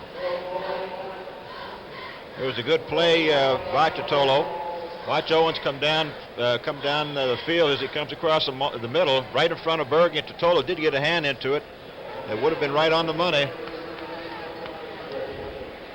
Third down, 12. In case you're wondering, O.J. Simpson, to compare Ricky Bell with him, O.J. in his first game ever for Buffalo carried 10 times for 35 yards. So Bell is approaching that figure right now. Hedberg on 3rd and 13 is excellent protection. Floats it out and over the head of the intended receiver that time, the tight end Bob Moore. Eric Johnson, number 49, was back there. The rookie had a shot at an interception for Philadelphia. So the Bucs are stopped again. And it's beginning to look like the problems they had last year moving the football are surfacing once again as the 1977 season begins. They scored less points than any team in the National Football League. Mitchell is back deep. He was on the right, and Larry Marshall on the left. Marshall last year the number 5 punt returner in the NFC. And Marshall will try to field this one and does at the 40, loses it. Ball is loose. Who's got it? Picked up by Tampa Bay and run out of bounds at the 10-yard line. But hold everything. It's going to be a Tampa Bay recovery. It was Dana Knapziger, number 83, who picked it up as Marshall scrambled for it, and watch him move down the sidelines after he gets it. What's called taking a... Cecil Johnson actually hit him as he was going for the ball. And he picked it up. It's a big break for the Tampa Bay Buccaneers. Now let's see if they can take advantage of it. There's a little discussion on the field with the officials. Bergey's down there. He's in the discussion. Now let's hold everything. I'll tell you something. And I stopped for just a moment because I was not quite sure of the rule here. But I think, I'm going to have to get the rule book out, that you can recover that punt, but you can't pick it up and run it. Let's see if that's the case. Yeah, the officials, let's see if that is the case. I think they're going to give Tampa Bay the ball where they recovered the fumble. It's Tampa's ball, but the ball is being brought back here because it was never caught. It was recovered as a kick, so it's first down this way. It was not a... That's right, it was a muff. It was never caught, and man never had control of the football. Therefore, it becomes Tampa Bay's ball. So the Buccaneers will get it at the 42-yard line. Come on, behind that line.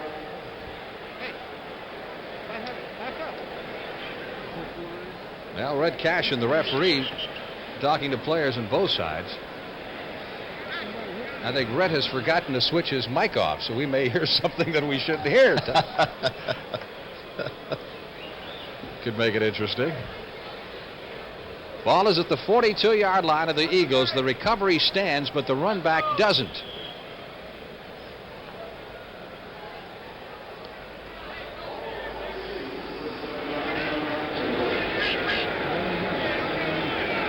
So another opportunity here for the Buccaneers. Pitch out to Ricky Bell, and Bell caught behind the line of scrimmage, first of all, by number 79, Manny Sistrunk, who got him by the jersey and held him until the reinforcements arrived in the person of Art Toms. Sistrunk just beat Bell to the line of scrimmage, came through the defensive end's position, came right down the line and caught Bell from behind. Pickup of a yard in the play. Let's call it second down 8.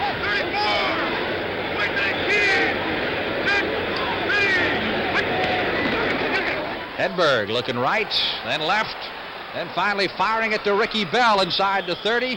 And the Buccaneers have a first down at the 28-yard line as Frank LeMaster makes the stop.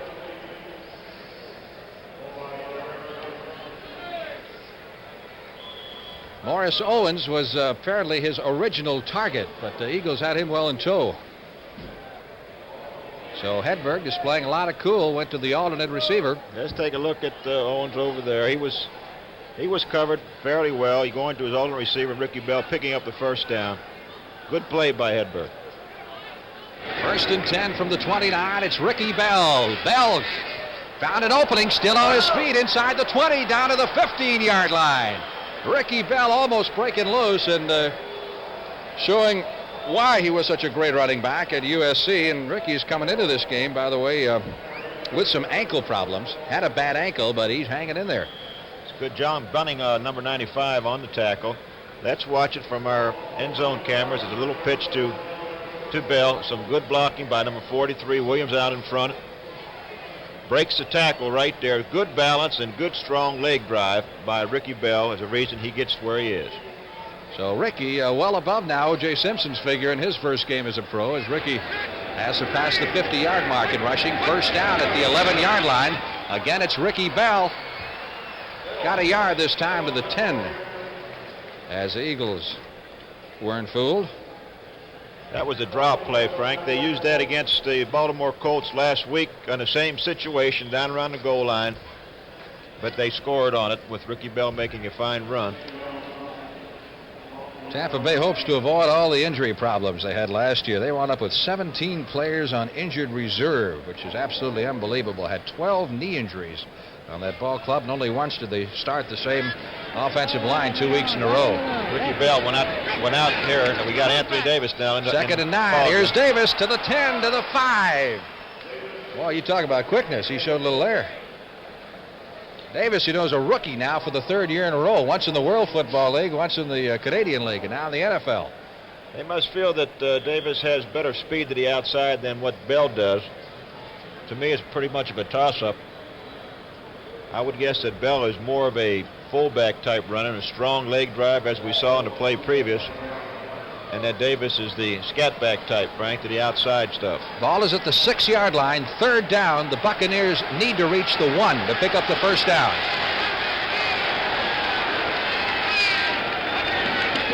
Hedberg floats it out. It is incomplete. Batted away from the intended receiver, John McKay, in a fine defensive play. McKay, number 89. Covered well all the way. Let's look at it. Just a quick out by McKay. You see John Outlaw right there, a little hand pushing, but he gets his hand in the football and knocks it down. Fine play by Johnny Outlaw. Fourth down.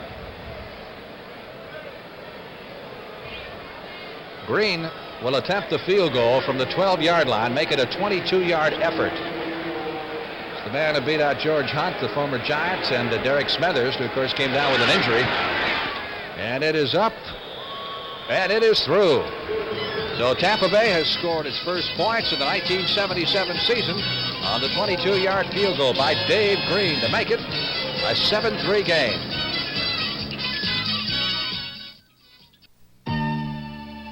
Europe's most successful new car in history comes to America. Introducing Fiesta, now imported from Germany by Ford. Fiesta, 0 to 50 in an average of 8.8 seconds. Road-gripping Michelin radial tires. The traction of front-wheel drive and excellent gasoline economy. Fiesta, Europe's most successful new car in history. Test drive one at your authorized Ford dealer now. The Hilton Rainbow Service welcome. Look for it on your next business trip. In the nation's capital, it's minutes from Pennsylvania Avenue at the Washington Hilton. In Los Angeles, you'll find Rainbow Service near the Civic Center at the Los Angeles Hilton.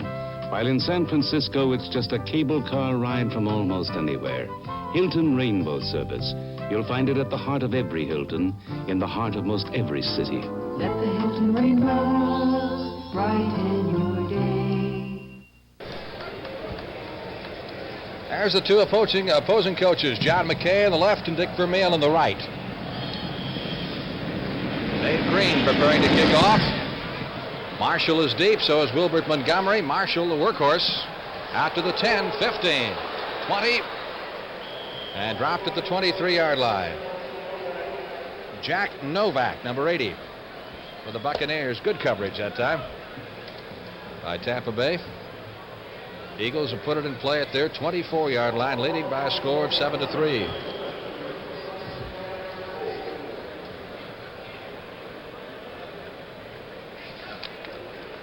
The Buccaneers return home Saturday night to face Minnesota. In their second outing, Eagles will be traveling to Los Angeles to take on the Rams. Sullivan out to the 25. It doesn't get easy for the Buccaneers from here. They get Minnesota and then Dallas the next 2 weeks. They have a tough schedule.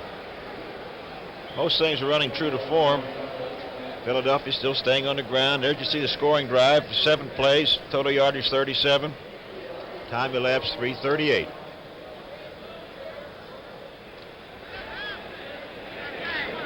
Second down, 7.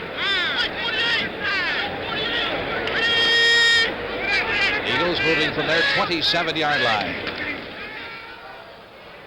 Intended for Carmichael, tipped and almost intercepted there by Richard Wood, number 54.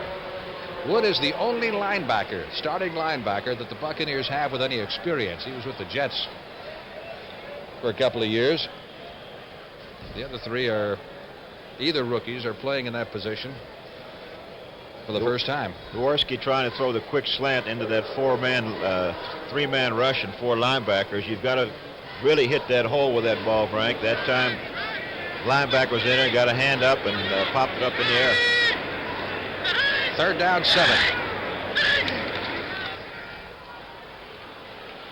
Jaworski with good protection, and is it intercepted? Yes, the Buccaneers intercept the ball at the 30-yard line as the pass was hung out there, and it was Cecil Johnson, number 56, who made the interception. Not a very good pass. It was a great catch by Cecil Johnson. He was going after the receiver and just put his hands out. The ball dropped into it right here. Let's look at it. Good shot. The ball really should have been caught. Some good pressure coming in here on Jaworski. That's Rudolph. Council bops him a little bit. He does indeed. Just to let him know he's still around. Wow. Tampa has another shot at a touchdown here to go ahead in this football game. 1st and 10 for the Buccaneers at the Eagle 31. They scored a moment ago, taking advantage of the fumble of the punt by Larry Marshall and turning it into points. Looking for the halfback pass here, and the throw is going to be long and over the head of McKay, the intended receiver, and we get a flag thrown. The halfback pass put up by Lewis Carter. Well, it was a smart play by Carter, just throwing it downfield. If nobody was going to get it, it was already over the end zone. Rather than try to drill it in there, maybe come up with an interception. Or hopefully an interference call, but they're bringing it back to the line of scrimmage, so for Tampa Bay, it's going to go the wrong way, looks like.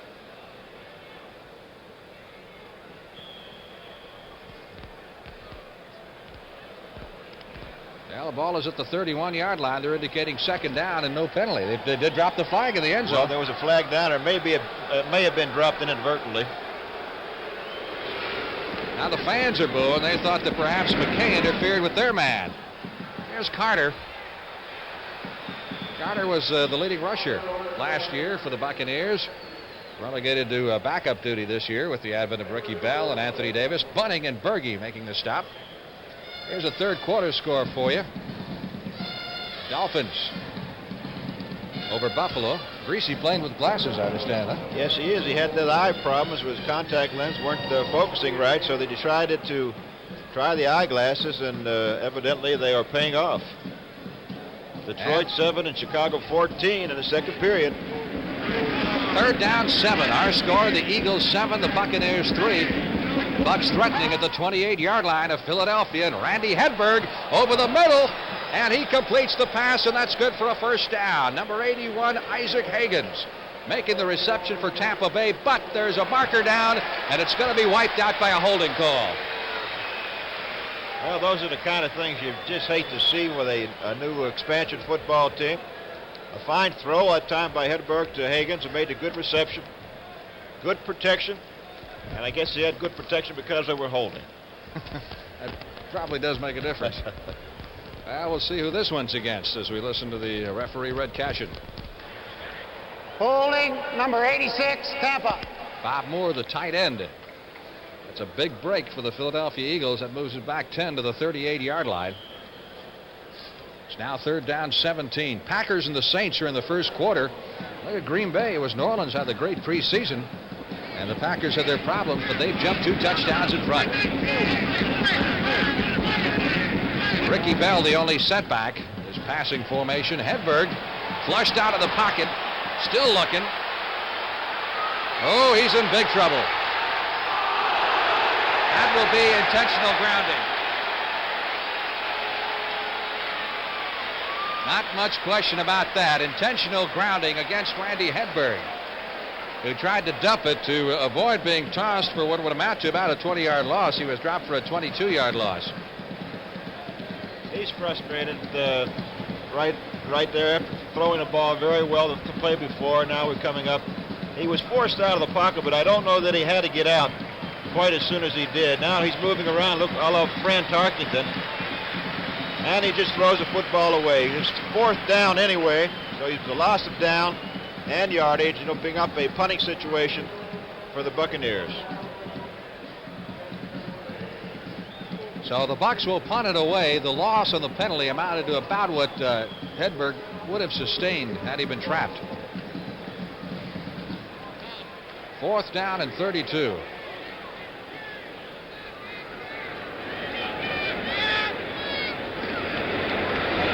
Low snap to Dave Green, but he gets it away. Marshall chasing this to the far sideline. And a great kick by Green. Out of bounds inside the 10. The officials will mark it, looks like, at the 5-yard line. So the Eagles will start with their backs to the wall here in the 3rd period, leading it by a score of 7-3.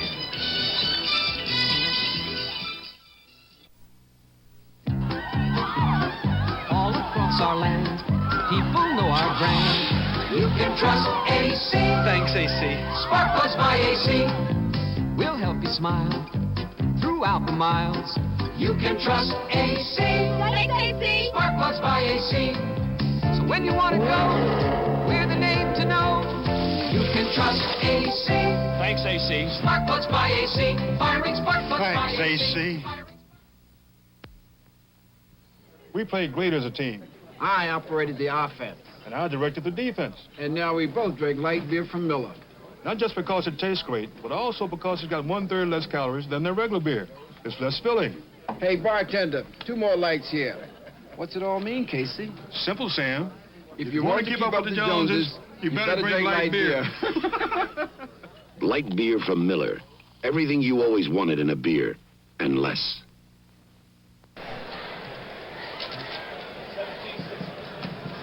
Give you a couple other scores in the National Football League this afternoon. You talk about a surprise. We told you name it through a touchdown pass, but since then it's been all Atlanta. Atlanta 17, Los Angeles 3. It looks like New York is up on top of Washington, 10-0 in the 3rd period. Giants got nothing but rookie quarterbacks, too. 1st down for the Eagles at their 5-yard line. They give it to Hogan.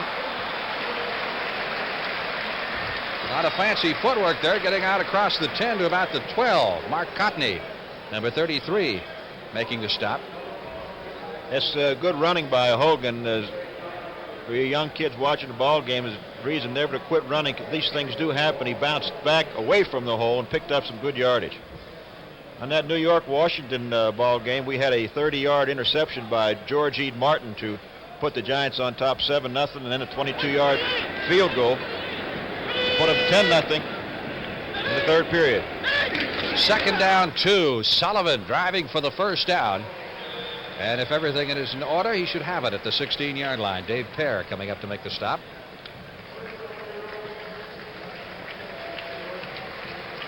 Eagles leading by a score of 7-3 with 6 minutes and 40 seconds left to play in the 3rd period.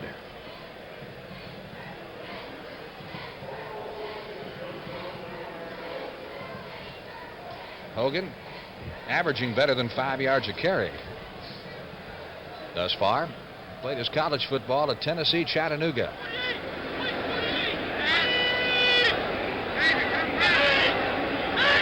First down from the 16-yard line. Jaworski under pressure from Selman gets it away as he was falling down to Hogan. Out to the 13-yard line. And not a bad job of delivering that thing. I'll tell you what, Leroy Selman, I think he's frustrated. He thought he had Jaworski back there for the 2 points. Let's look at it as the fake of a run play here, trying to hold the linebackers, but Selman just blows through. You see he has a hold of Jaworski, but he does get rid of the football, and he's put down on the ground very gingerly. All right. They spotted at the 14-yard line. That'll set up 2nd down, 12.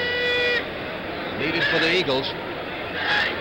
Buccaneers trying to force another turnover. You see that thing pop straight up? That's what happens when a quarterback leaves too soon or the center goes ahead too quickly. The ball will come straight up, and Jaworski was very quick to pick it out of the air and to hand it to Hogan, or Sullivan, I believe it was, who tried to pick up some yardage. It was Hogan. Counsel Rudolph making the stop that time for Tampa Bay. And the Buccaneers, if they can hold him here, will have the Eagles punting out of the end zone and could wind up with pretty good field position. 3rd down, 12 needed for the 1st down.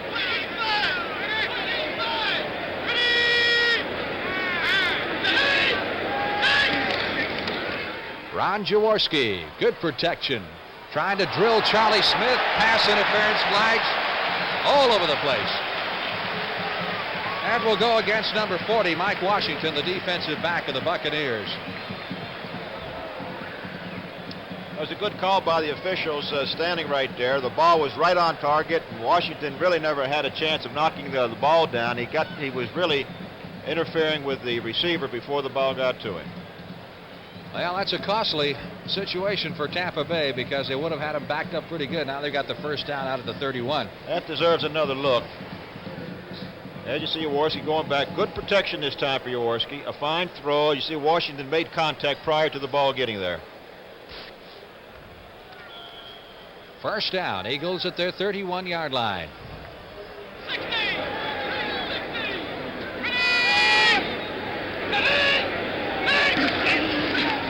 Sullivan cutting back to the 35, across the 40 to the 42-yard line. That's 10 yards.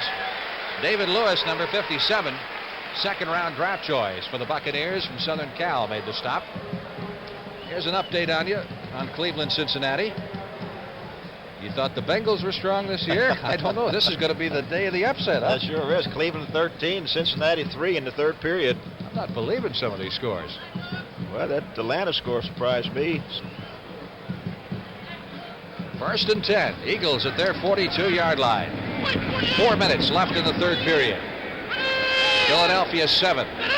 Tampa Bay 3. Nice fake to Sullivan. Jaworski rolling right, throwing to Krepley. And running right through Mr. Krepley that time was Cedric Brown, number 34. We're fortunate that we didn't have an interception on that play. It was a fine fake by Jaworski, coming off and then rolling back to his right. Had plenty of time. There you see the throw, and watch the defensive back almost coming up with the interception. Jaworski unofficially is 8 out of 15 for 83 yards. He's had a couple picked off. Sullivan, the leading rusher, with 34 yards and 14 carries, and Hogan has 31 and 7 carries. Second and 10. Jaworski finding Charlie Smith at the 45 of Tampa Bay, and Smith has a first down. David Lewis, number 57, on the stop for the Bucs. So the Eagles are rolling right now. This drive, which started back at their 5. Jaworski getting fine protection now, Frank, as he has time to throw, spots his receiver, makes a completion. One thing about Jaworski, he throws that thing awful hard. Well, he does throw it hard. He normally gets, they need 8. He says, you get 6, I'll get the other 2. And Detroit is behind Chicago, 7. Chicago 20 in the second period. Jaworski, sideline throw to Carmichael at the 35, and Carmichael run out of bounds right at the first down marker at the 33-yard line. That should be good for another first down. Cedric Brown making the stop.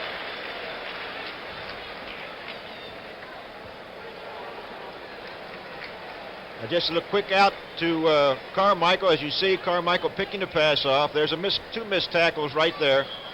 And a little sloppy tackling, but Carmichael picks up the first down for the Eagles. So the Eagles continue to move. They have a first down now at the Tampa Bay 33-yard line as Jaworski sets Carmichael wide to the right side. He's got Smith split to the left. And either Jaworski or the center, Guy Morris, wanted a fresh ball.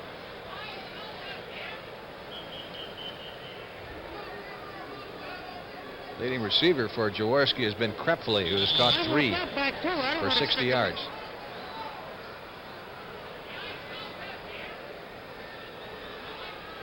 Now let's see what's going on here. I guess we're ready to go. Everybody set? First and 10. All at the 33-yard line of Tampa Bay.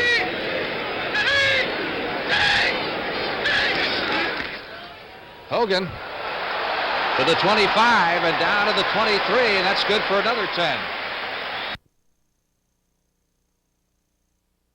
Eagles from the 23 of Tampa Bay, a little out to Carmichael. He stretched that 6'8" that time. As I said before, it's kind of tough to overthrow a man who's 6'8". Run out of bounds just outside the 15-yard line. Again, it was Jarris White on the pass coverage, and White, like so many defensive backs, is at a disadvantage. He is 5'11". That's a little bit of a mismatch. I would say it would be. Nose of the ball just outside the 15. Pickup of 7 on the play. It is 2nd down 3. Packers 21-zip over the Saints in the second quarter. That's down in the Superdome. And Hank Stram is probably chewing that program apart right now. Eagles call timeout with 2 minutes 23 seconds left to play in the third period, and Philadelphia leading by a score of 7-3.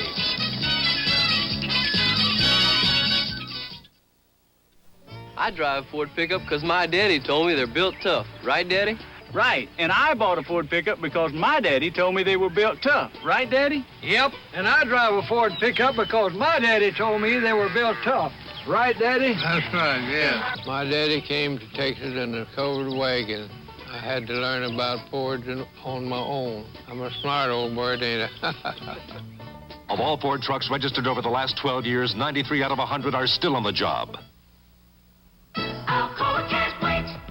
If you've ever wondered how something so big got off the ground, part of the answer is light, strong aluminum. Aluminum's high strength and light weight made modern aviation possible.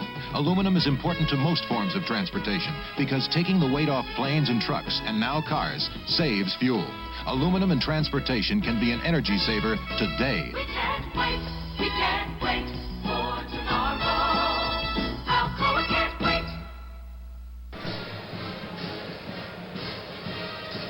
Frank Lieber with John Unitas, Veterans Stadium, Philadelphia, Pennsylvania. The NFL opener between the Buccaneers and the Eagles. And right now, Philadelphia on the move with a 2nd down 3 as they come up to the line of scrimmage at the 15-yard line of Tampa Bay. Jaworski, 11 out of 18 for 115 yards. Sullivan dipping inside and then back out to about the 13-yard line. Pickup of 2 in the play. Dave Pear, number 76, and Richard Wood, number 54, making the stop. Pear was with the Colts for a while, wasn't he? He was, and he enjoyed playing last week's football game because he was all over the field making all types of tackles. Right now, the Philadelphia Eagle offensive line is moving that defensive line off the football. Jaworski mixing his play calling very, very well at this time. Or should I say, Coach Vermeil mixing the play calling very well. 3rd down and a yard needed for the 1st down. They go with Sullivan, and Sullivan has the 1st down at the 10-yard line. Dewey Selman, number 61, makes the stop. Leroy and Dewey, the only brothers starting in the same defensive squad in the NFL. They've got a few more coming up from Oklahoma, by the way. They just keep grinding them out. Well, they have the Hanna brothers as well. One on this football team here, another That's one right. with the New England team, and we have another one in Alabama ready to come out and play here again. 1st down, goal to go from the 10-yard line.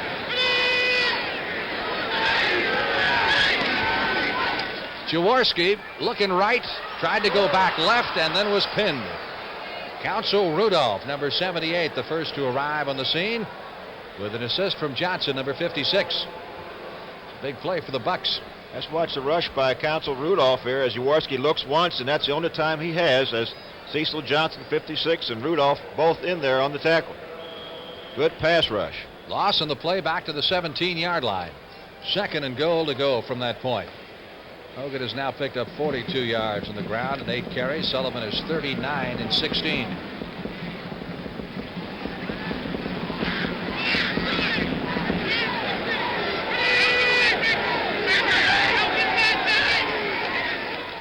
Jaworski, protection is good this time. That's a touchdown to Keith Krepley, number 84, the tight end.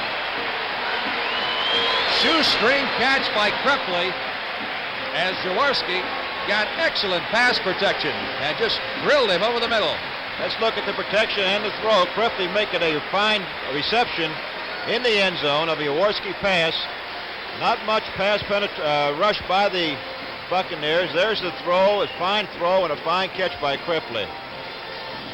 Take a look at it from another angle. Jaworski afforded excellent protection, an excellent catch by Krepley. Washington, number 40, tried to dive in front of him, but couldn't get a piece of the ball. Horst Muehlman with the extra point try.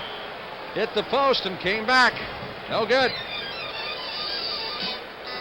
He missed one all of last year. So with 29 seconds left to play in the third period, the Eagles lead it 13-3.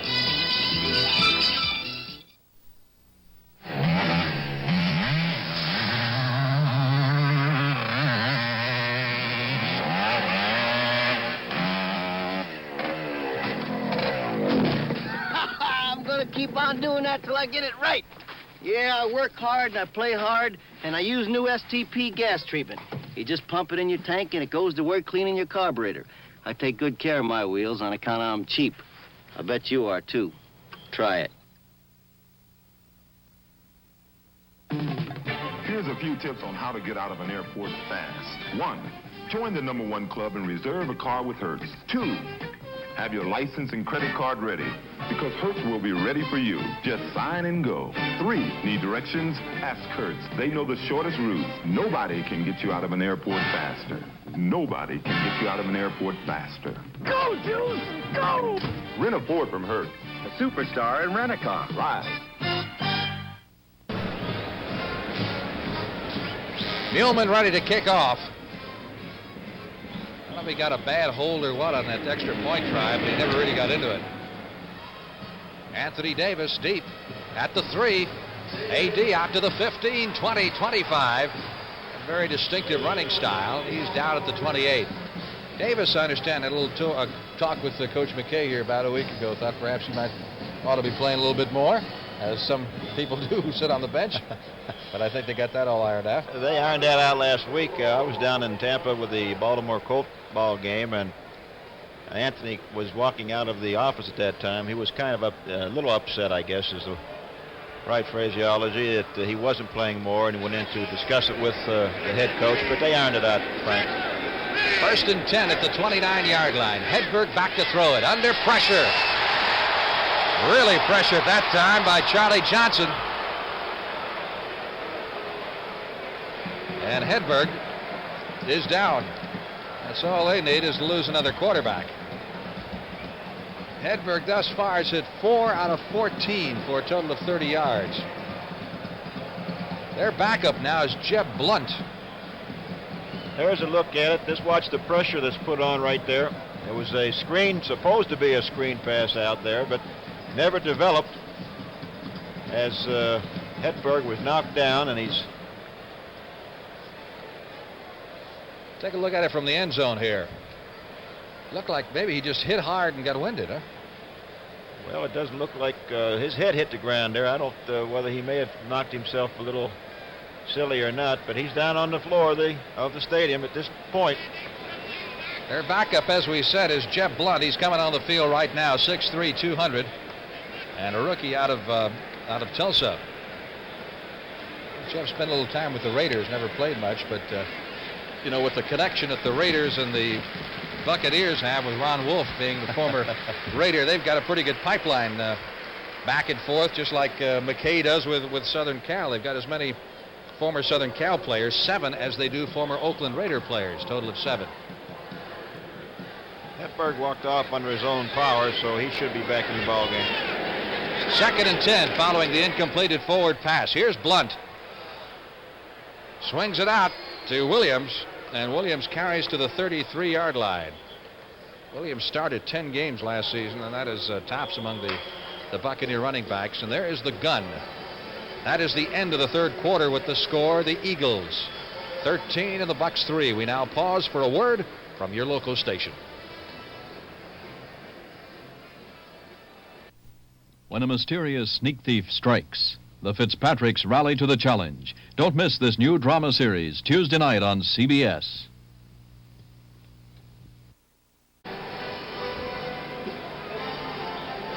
Well, the Bears continue to pour it on the Detroit Lions. Got an update of that game for you. And the Bears are now in front 27-7. Our score, Philadelphia 13, Tampa Bay 3, and Randy Hedberg has come back into the game at quarterback. So it was just a momentary thing, whatever it was. 3rd down 6. Tampa Bay from their 33, and Hedberg Completes the pass and looks like it's going to be a little bit short of the first down. Lewis Carter pulling that one down. Let's see where they mark it. I don't think it's quite going to be enough. I imagine they'll have a word for Mr. Carter when he gets to the bench about stretching out that pattern another yard or so. Well, that's one thing you have to know as a back coming out of the backfield, how much yardage you need to get as a pass receiver, and always make sure you get at least 1 or 2 more than you want. So 4th down and a yard needed for the first down. David Green to do the punting. Nice kick again. Marshall fading back inside his 10. Fields it at the 8, out to the 15, the 20. Looking for a hole, gets across the 25 and up to the 28-yard line. And the Eagles have put it in play from there. Dana Nafziger making the tackle. He's had a pretty good afternoon on the specialty teams for Tampa Bay.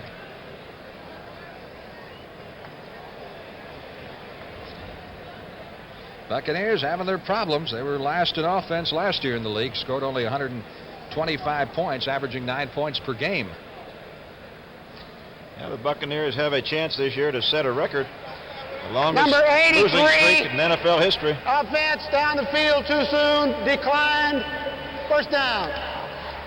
So the Eagles feel they got a pretty good run back from Marshall to offset the fact that that Nafziger was down there a little bit sooner than he should have been. Frank, we mentioned that the Buccaneers had a chance to set a record. Not a very good one, though. The Oakland Raiders in 61-62 lost 19 consecutive games. And before that, the Chicago Cardinals of 42-45 lost 29 in a row. It's nothing happily you'd like to look at, but still the same. It exists that they have a possibility of setting that type of record this year. Timeout on the field. We'll be back in a moment. Sears is as big as Texas, and it has everything you need. We're at a Sears store to find out why Sears is where America shops. Well, I work for an airline and travel all over the country. So I find that I like to shop at Sears because I can always use my credit card there. The Sears catalog is a fast, easy, convenient way of shopping. I even buy my saris sometimes in Sears at the fabric department. Sears, where America shops. The Ford in Your Future is coming October 7th. The new Ford Fairmont. A new wagon designed for today and the years ahead. The Fairmont wagon has very good mileage ratings, but while it is trim and lean outside, Fairmont has almost 90% of the passenger space of GM's biggest wagons and can swallow up all this cargo. Is Fairmont the Ford in your future? Test drive Fairmont October 7th. Find out for yourself. Fairmont, the newest, better idea from the Wagon Master.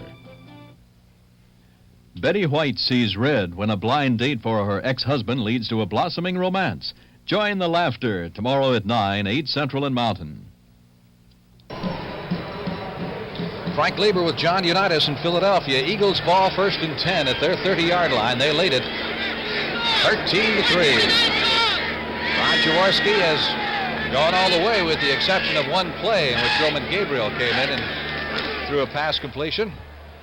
Hogan out to the 34-yard line. Pick up a 4 in that play. Make it 2nd down 6. Cecil Johnson again making the stop. Patriots have come back all the way now and taken the lead from Kansas City. Jesse Phillips on an 11-yard run to put New England ahead 21-14. If you're looking for highlights for Tampa Bay this afternoon, Dave Green has a 48-yard punting average. But when that's one of your highlights, you know you're in big trouble. So far, he's been the best offensive weapon they've had. Yes. James Betterson has come into the game replacing Hogan at a running back. Nice fake to Sullivan. Jaworski in trouble behind the line. Took one look. And in the sky fell in. Back at the 25-yard line. Maximum rush that time.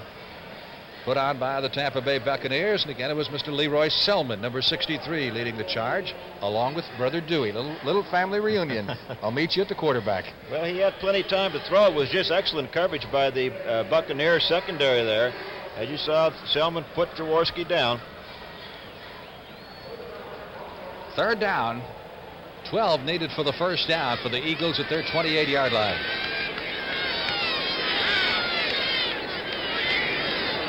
Carmichael to the right side, Smith to the left.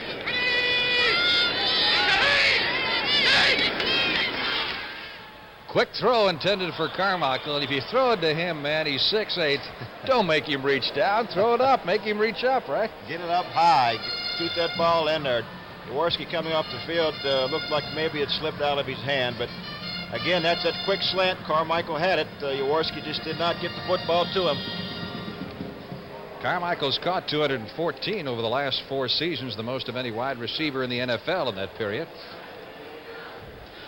He's also led the Philadelphia team's receivers 2 years in a row, and the other person who's done that for 3 years in a row was Pete Retzlaff. Spike Jones punts it away.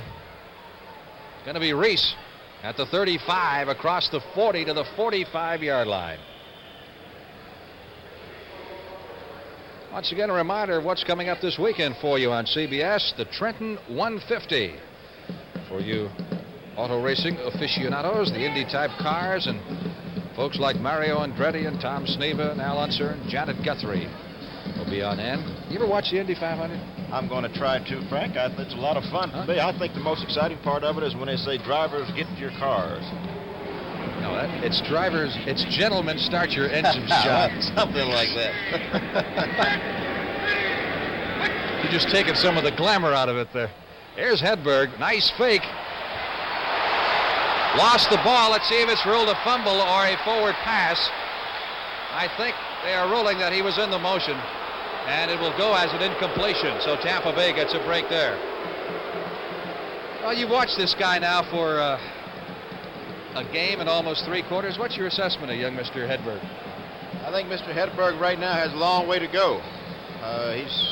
He's not playing as well as he did last week against the Baltimore Colts, and that was the first ball game, of course, that he's had as a starter. And right now, I believe he's going to take an awful lot of work for him the remainder of this season. But I think he'll come along because he loves to play, and will sit in that pocket. And there we see an update of Green Bay, New Orleans 24, New Orleans nothing. Packers really jumping on the Saints. 2nd down 10 for the Buccaneers at their 45-yard line. Again, Hedberg setting back in the pocket. Good throw intended for Higgins. Tipped away as he was double covered out there. John Sanders, number 26, was back there. He could have used about another 6 inches on that ball, Frank, and he would have had 6 points or close to it. Sets up a 3rd down 10 for the Buccaneers at their 45-yard line with 12 minutes and 15 seconds remaining in the football game. Tampa Bay continuing to show great difficulty in being able to move the ball, though they have played fairly decent defensively. The exception of that 95-yard drive. Here's Hedberg again under severe pressure, being pinned back at the 37-yard line. Yeah, that's when it gets tough to be a rookie, isn't it? It sure is, and he's get a look at it from his position. Keeps one back in, but there's outstanding pressure from the outside. The tackles are not taking the defensive ends outside enough, and of course Hedberg is going to have to learn to step up inside that pocket where it's safe for him. Green in to do the punting.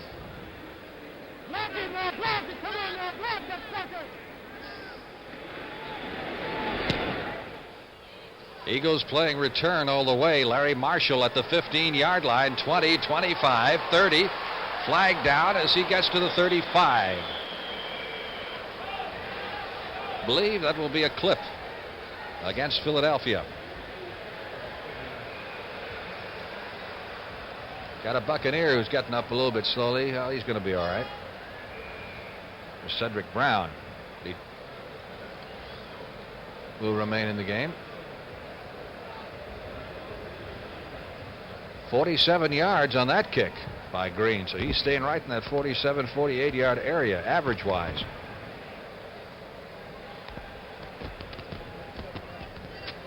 We'll get the word here as soon as Red Cashin puts the ball down. as to who the infraction was against. It occurred at the 18-yard line. You walk off the yardage half the distance. We'll move it down to the 9. There it is. Illegal use of the hands, number 59. Well, holding instead of clipping. Number 59 is Tom Ehlers. There's John McKay in the orange shirt. Bill Nelson, quarterback coach, talking things over on the sidelines. Timeout here, 11:40 left to play in the game. You're coming in loud and clear. Must be a realistic CB radio. 10-4, good buddies. My new 40-channel realistic. Radio Shack's got it on sale right now for only $79. I saved $60. Best deal I made all year. That realistic sure is a good brand. 10-4 on that. You can depend on realistic. They've been making them for 16 years. The sale price 40-channel CB by Realistic. Only at Radio Shack. The Tandy Company. Announcing a unique new motor oil from Exxon Research that can actually save money. New Golden Natural Uniflow. Uniflow was tested in cars like yours. After break-in, it delivered an overall average of 16 extra miles per tank full. Savings like that could cut your gasoline bill the equivalent of about 3 cents a gallon. New Uniflow motor oil is Exxon's best engine protection ever. It conserves gasoline, saves money. Eagles 1st and 10 from their 9-yard line, and Philadelphia has substituted a new set of running backs. James Betterson, number 34, and Herb Lusk, number 32, are in there now. Back of Jaworski, here's Lusk. Bouncing off a tackle at the line of scrimmage, getting a yard to the 10. It's a young man who gained 254 yards last year, but he had 222 after 6 weeks. And over the last 8, he gained just 32 yards. There's the Tampa Rooters. Come a long way, trying to inspire their team. Drill team as well as the band.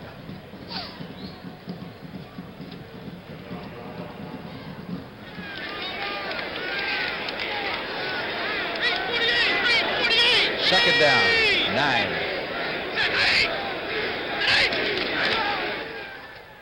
Lusk taking the handoff again, this time to the 12 before Dave Fair. Got a flag on that play. That's down in the difficult position that Jaworski, I'm sure, doesn't want to put the ball in the air. Holding against the Eagles. Be half the distance to the goal in this case, if they elect to take the penalty. Otherwise, it'd be about a 3rd and 7.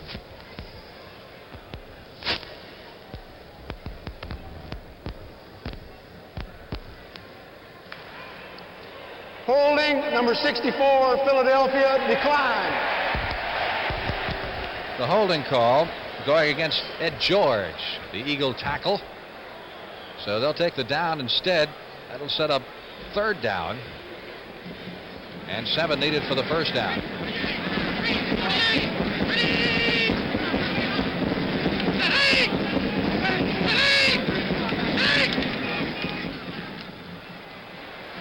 Jaworski going long for Charlie Smith, almost intercepted by number 45, Jarris White.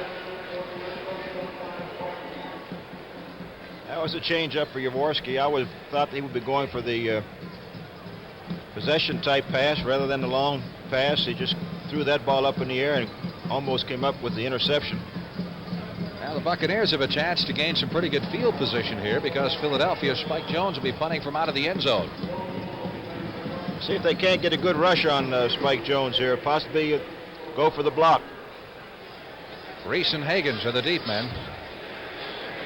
Tampa with 9 men on the line of scrimmage, but they look pretty much like they're playing return all the way. Nice high kick. Reese waiting for this one at his 47 to the 50 and into Philadelphia territory to the 47-yard line of the Eagles. And that's where the Bucs will put it in play. Well, a lot of upsets today in the NFL. What will happen next week? Well, it's hard to say, but we can tell you where we'll be telecasting games from. This is the CBS NFL regional lineup for next Sunday afternoon, depending on what part of the country you happen to be. You'll be looking at one of these games. Chicago at St. Louis certainly should be one of the headliners. Bears doing a number on the Lions today. Giants will be in Dallas. And the Giants, of course, are upsetting Washington right now. And Philadelphia at Los Angeles. 1st and 10 for the Buccaneers. Hedberg got rid of it quickly that time to Ricky Bell to the 45, 44-yard line. Again, a marker. John Outlaw coming up to make the stop. Well, you can see really flashes of greatness there with Ricky Bell every once in a while. One of those moves he puts on. The penalty is against the Bucs. And it will cost them 10.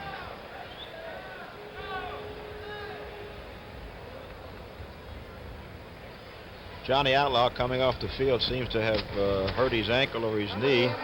Doesn't look like it's too serious, however. And both teams being in are playing for quite a while. Tampa's getting a little tired, making some silly errors out on the field. Reason for all the flags. 10 minutes, 28 seconds left to play in the game. It is 1st down 20. Buccaneers from their 43 following the penalty. Randy Hedberg better get rid of it. He does. Just in time. Lewis Carter run out of bounds at the 40-yard line.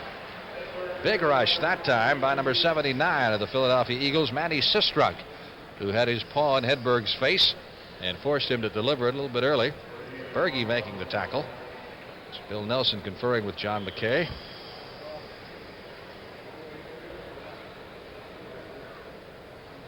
Now, if John could recruit like he did at USC, you wouldn't have any problems, right? Unfortunately, you can't go out and get anybody you want here. No, that's one thing. It's rather difficult to do. You just don't get the people that you want to. You have to take your turns in that draft. 2nd down, 23. There was a loss of 3 yards on that play. Ball is back at the 39-yard line. Now the Buccaneers are going backwards in this series. Hedberg dropped for another loss at the 33.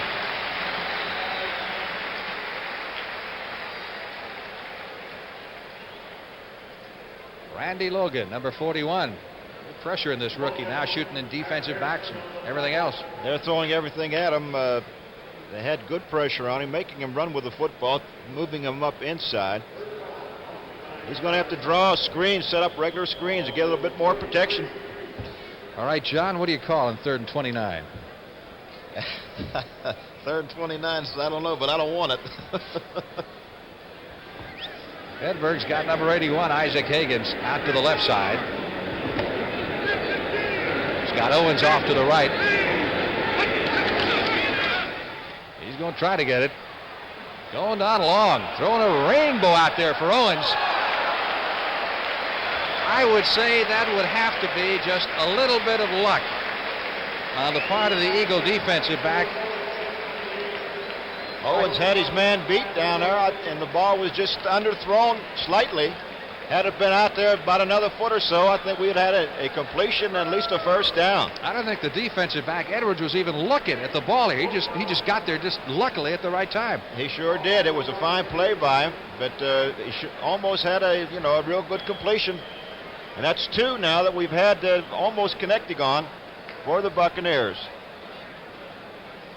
And so far, Mr. Green has been the best weapon they've had. Let's see what he can do with it this time.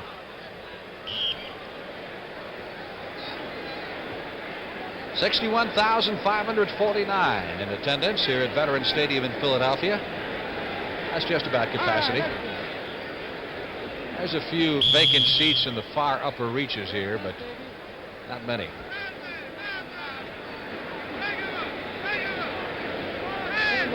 Green, who has averaged 48 yards per punt. Low snap.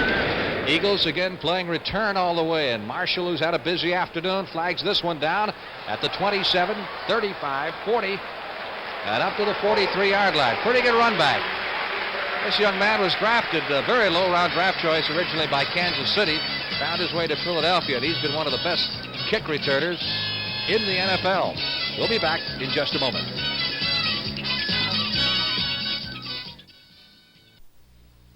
Ten years ago, no one knew me.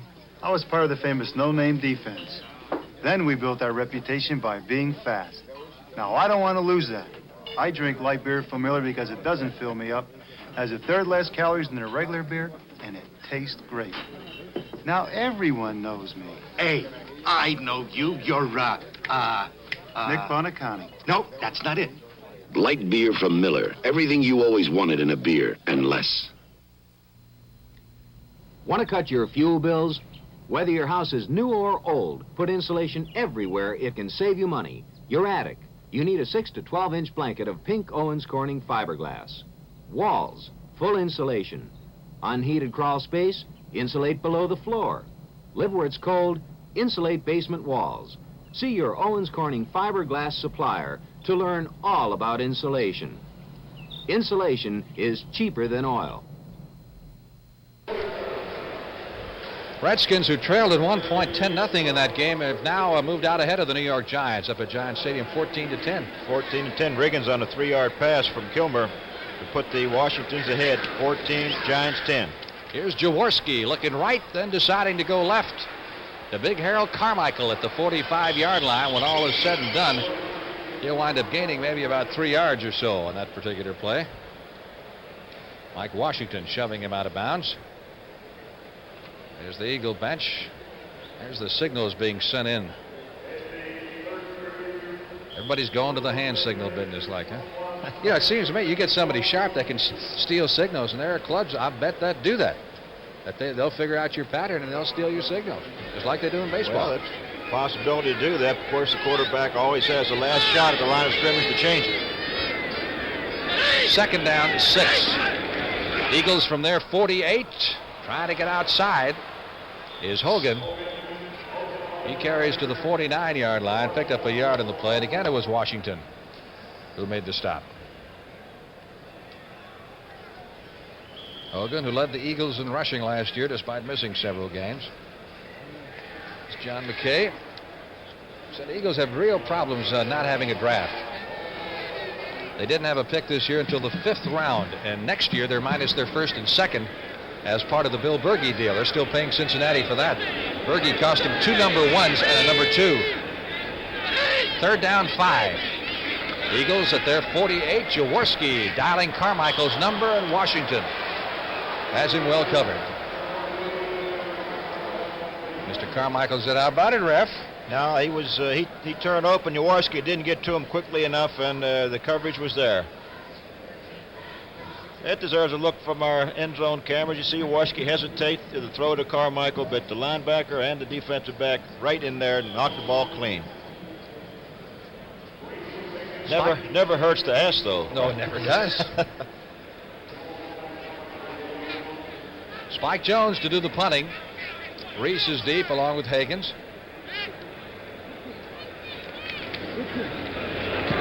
Putting it rush this time by Tampa, angling for the near sidelines, takes an Eagle bounce inside the 15 and going to go out at about the 12-yard line. So Tampa Bay will put it in play. It's a lot different Tampa Bay team actually than the fans saw last year. They just don't have many people left at all. They have 1 offensive starter back from last season, and they have 5 defensive starters. That's quite a turnover. An expansive team. The people leave out of the camps just like a streetcar, Frank. They come and go all the time. Just keep trying to find the right man for the right position. And they play the numbers games down there. The more people they have, the more people they get a chance to look at and finally decide on the 43 for the season. Ball is at the 13-yard line. Randy Hedberg, sideline throw, gets it out to Owens at the 15, up to about the 18-yard line. Pick up a 5 on the play. It'll be 2nd down, 5. 8 minutes, 25 seconds left. It's the tight end, Moore, getting the next play from Bill Nelson. Then alternating Moore and Novak at tight ends most of the afternoon, sending in the plays that route instead of going the signal routine, which the Buccaneers have used to some extent in the past.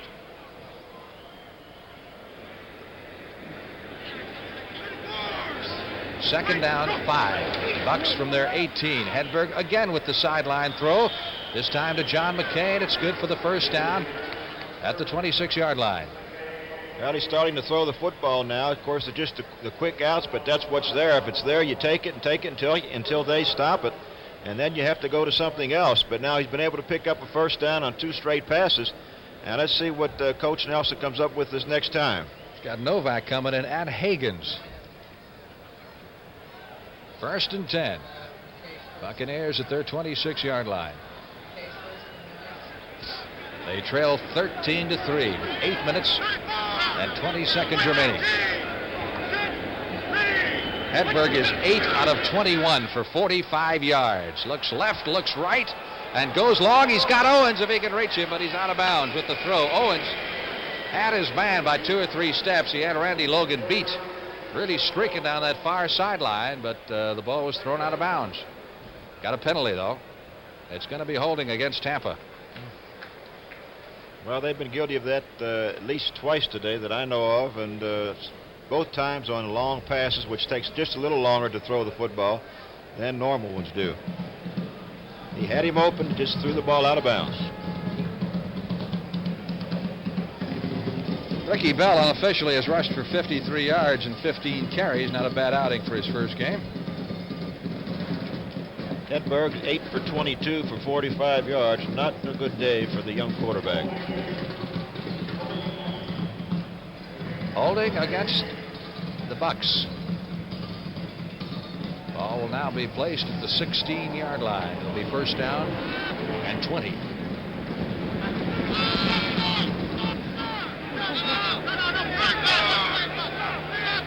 Anthony Davis in the lineup.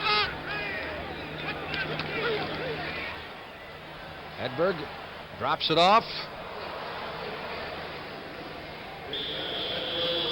Short yardage picked up by Ed Williams, who made a nice grab reaching up for that thing. That ball not thrown particularly well. It was set up as a screen pass. The ball was high, and which actually let the Philadelphia Eagles get over and cut the screen down. Well, somebody's streak is bound to end this afternoon, and right now it looks like Philadelphia's 9-game opening day losing streak will end. Eagles have never won an opening game here at Veterans Stadium. They were playing back at Franklin Field last time they won an opener. 2nd down, 15. Hedberg got a completion that time. Nice leap by Morris Owens, and that should be very close for a 1st down at the 37-yard line. Most of you with us, be sure and stay on the line, because right after this game, you'll see what many people say is the game of the week in the National Football League, and I would think so. The Dallas Cowboys, Tony Dorsett and all, take it on the Minnesota Vikings, the NFC champions and Super Bowl representatives. It's a good catch here by Owens. Well, let's look at one of the bright spots so far for Hedberg as he rifles the ball in there. Hedberg does make a good throw, but Owens makes a even more spectacular catch, and it is the 1st down situation for the Buccaneers. Officials mark it at the 37-yard line. Clock working against Tampa Bay now with 6.5 minutes remaining. Hedberg under a big rush. Flushed out of the pocket, going to run it, heading for that sideline, and he gets there just in time. Outlaw was cutting across, trying to hit him off at the pass, so to speak. They like nothing better than to catch a quarterback with that clothesline every now and then. That'll change their mind about running very quickly.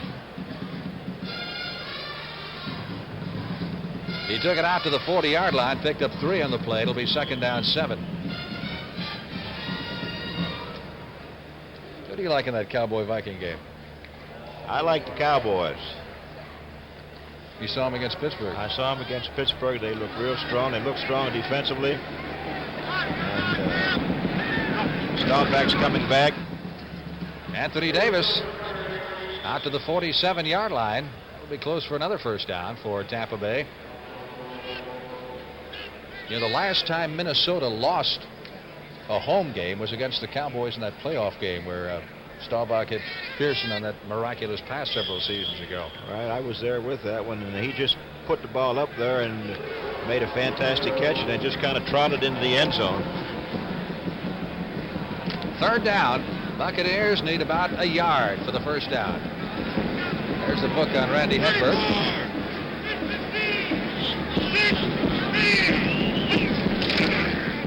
Anthony Davis trying to pick up the necessary yardage, and I believe he's got it.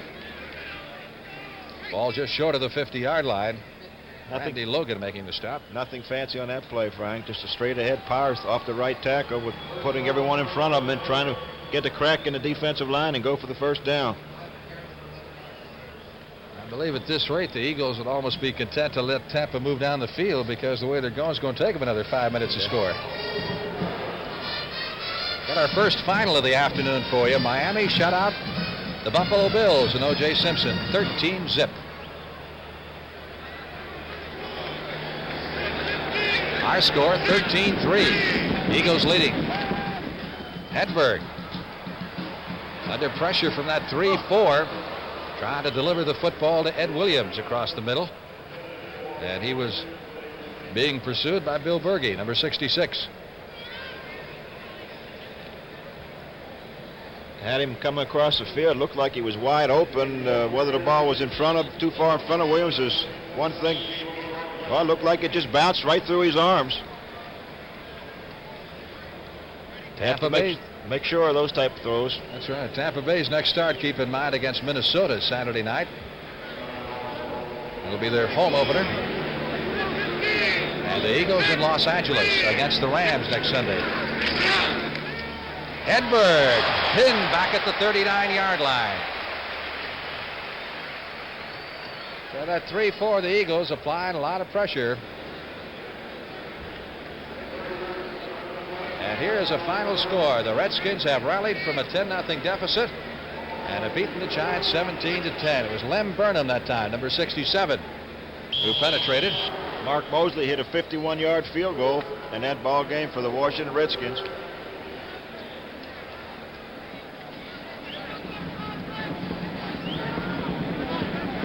That's the third time that Hedberg has been sacked, according to our unofficial stats, for 39 yards, but he's been harassed into throwing the thing early many times. Good throw that time, but Outlaw is over there. It was intended for number 87, Larry Mucker, a rookie from Arizona State, but there had to be a busted pattern in there somewhere because he was going in the other direction. Outlaw had the pass all to himself. All he had to do was hold on to it. We have an injured player down on the field. Let's see if that's Hedberg again. He's taken some pretty good licks this afternoon. I loved his line when he got to Tampa Bay. He said, they've got something here we don't have in North Dakota. He said, trees, people, and sunshine. We'll be back in just a moment. Europe's most successful new car in history comes to America. Introducing Fiesta, now imported from Germany by Ford. Fiesta. It has power that took it from 0 to 50 in an average of 8.8 seconds. Front disc brakes that brought it from 50 to 0 in an average of 3.3 seconds. And excellent gasoline economy. Fiesta, Europe's most successful new car in history. Test drive one at your authorized Ford dealer. Cicely Tyson for Color Track by RCA. My rose is red, my skin is dark brown, and my dress is bright orange. If these colors don't look right to you, you should know about Color Track from RCA. Getting the color right is what Color Track is all about. It actually adjusts the colors and locks them on track. Before you see the Color Track system grabs it, aligns it, defines it, sharpens it, tones it, and locks the color on track. RCA is making television better and better. Got a correction on the score for you. We gave you that Washington-New York game as a final. We've got information now that there's still a couple of minutes left in that game. Redskins do lead the Giants 17-10, but there's still 2 minutes left to play in that game. Fourth down, Hedberg walked off the field under his own power, and Dave Green is in there to punt. Martin Mitchell is deep, so is Marshall. And again, it's to Marshall's side. Great kick. Drove him all the way back to the 8, out to the 15, to the 20-yard line. Hey, Green has been putting up some moonshots. Fine kick, a fine hang time on that one. Randy Johnson of the Bucs made the stop. 4 minutes, 9 seconds left to play. 53 yards on that punt by Green. He's going to come out of this averaging close to 50 yards a punt. I'm sure he hopes that he doesn't have to do it all year, Frank. Well, you might say the Bucks are 3 points ahead of last year. They were shut out, as we said, their first 2 games last year. In fact, they were shut out a total of 5 times. Got 3 on the scoreboard this afternoon. Sullivan. That was Dewey Selman that caught him at the line of scrimmage. The Giants have just come back and tied the Redskins in the final 2 minutes. So it's tied now with less than 2 minutes to play. And chances are we'll have a final on that before our game is over. That's quite a battle up at Giant Stadium. New York's another team going with rookie quarterbacks, but not really because of injuries. They just haven't been able to find anybody they really like. Got rid of Craig Morton, traded for Steve Ramsey, didn't like him, and they released him a couple of weeks ago. They're supposed to start Jerry Goldstein today, who was with them last year but was injured most of the year. I saw him one time in preseason against Pittsburgh, and he looked very, very good, Frank, but it's probably the first time he's played so far this year. The Eagles call time. They get something straightened out, and Jaworski, shaking his head, comes over for a talk with head coach Dick Vermeil. 3:24 left to play in the game, and we'll be back in Philadelphia in 1 minute. I got enough to worry about. My hairline, my waistline. When it comes to my money, our money, We let someone else help us do the worrying. our IDS representative, he worries about planning for our future. And that means not just life insurance, but investments and savings, too. IDS, not just insurance, not just investments, but a financial plan designed especially for you. When it comes to your money, let us help you do the worrying. IDS, we help people manage money. At Allegheny Ludlam Industries, we make and use special metals in a lot of ways nobody else does. Like time memory elements for digital clock radios. We make the stainless steel for high-speed trains. At Allegheny Ludlam Industries, we create a lot of different things you live with every day. All the way from this true temper tennis racket frame to the super alloys used in this 747.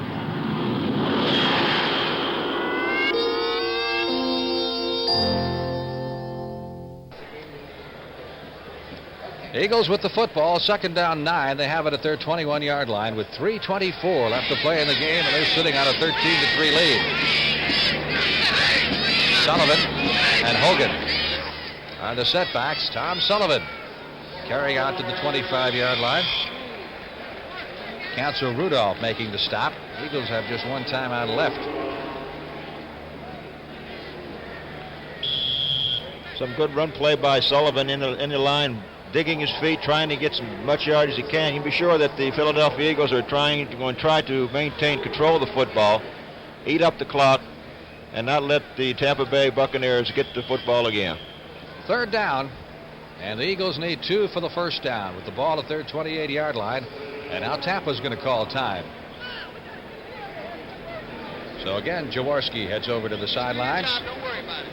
13 out of 23 for Ron Jaworski, 136 yards. He's been intercepted a couple of times. And of course, Gabriel did get in for that one play and completed the only pass he threw.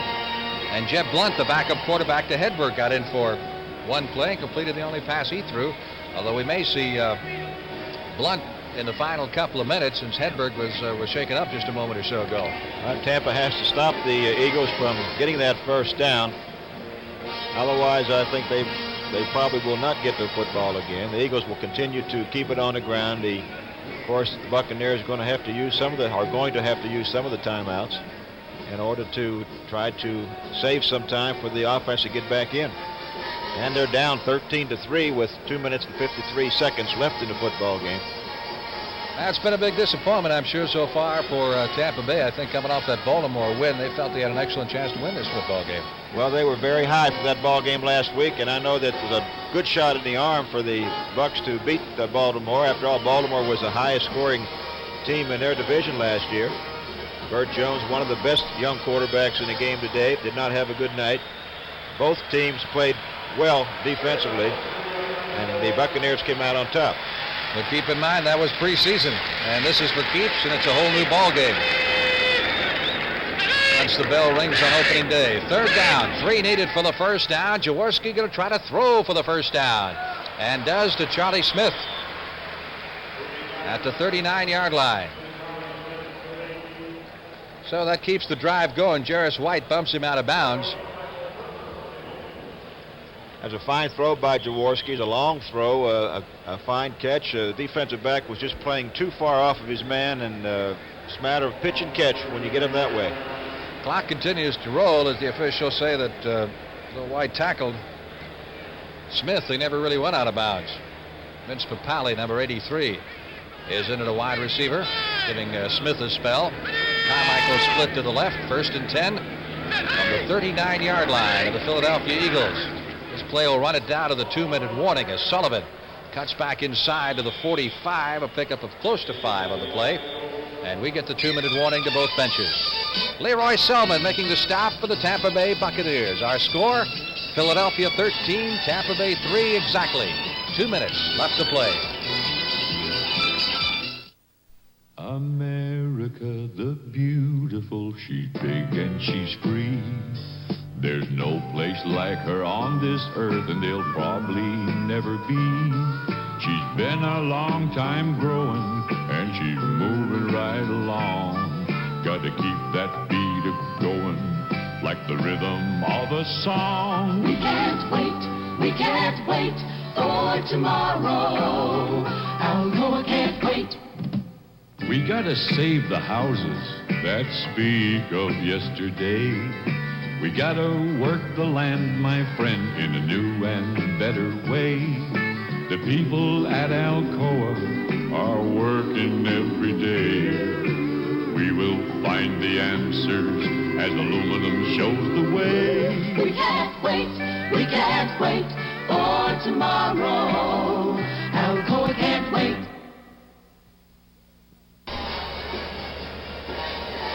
Two minutes left to play in the ball game, and time for us to tell you that our production today was under the supervision of Mr. Bob Rowe, directed by Jim Silman, and some of the other fine folks helping us bring you this Tampa Bay Philadelphia telecast on opening day 1977 of the NFL season.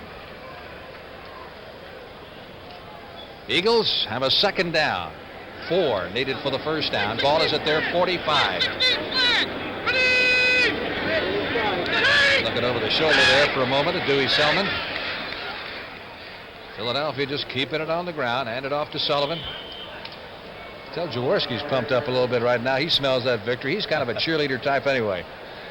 He is. He wants to make sure everyone is, the ball's not fumbled. Everybody's going to get up, take their time getting up. He wants to run the clock out, and it's still going, 1:40 left. Tampa has not called a timeout. I guess they more or less resigned themselves that they're going to chalk up another loss.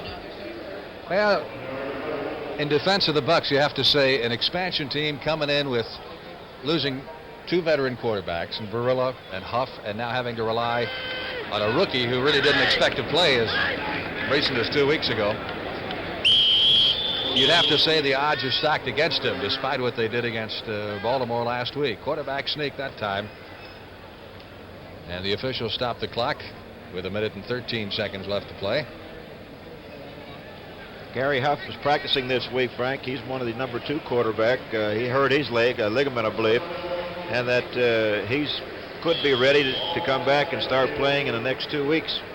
I understand they got a brace. Dr. Nicholas up in New York, who did the Namath brace and the Bartkowski brace, did one for him. How about that? Giants kicked a field goal in the last minute or so and beat the Redskins. 3 seconds left. They kicked a field goal in New York 20 to Redskins 17. Big win for the New York Giants. Oh, I would say so.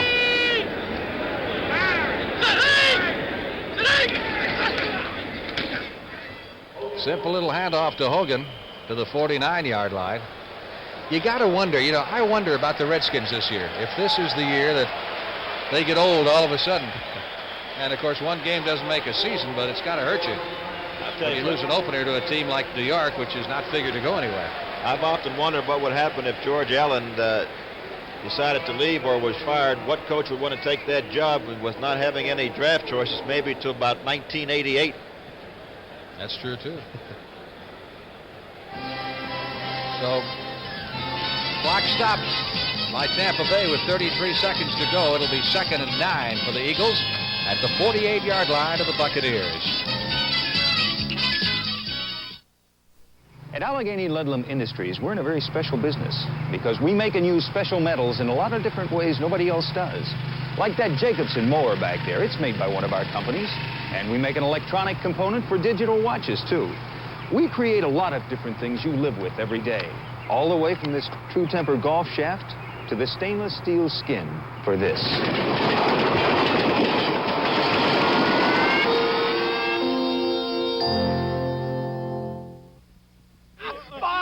Five on the 50-yard line! Hey, Charlie, it was cold last night. You put in a Prestone antifreeze? Prestone. Who needs Prestone? Prestone? You need Prestone. If your antifreeze is worn out or you don't have enough, you could be in trouble. So put in a fresh fill of Prestone, too, to prevent corrosion and freeze-ups. Prestone. We need Prestone. Prestone. You need Prestone. Frank Lieber along with John Unitas at Veterans Stadium in Philadelphia as the Philadelphia Eagles about to wrap up their first victory of 1977. Jaworski simply falling down with the football to protect it. Gonna have to get him an acting job to do that well. And again, Tampa Bay calls time, this time to stop it with 26 seconds to go. I've lost track of the Buccaneer timeouts. I think they may have one left. Of course, they couldn't have any more than that. It's maximum. Because they've used 2 here in the last couple of plays.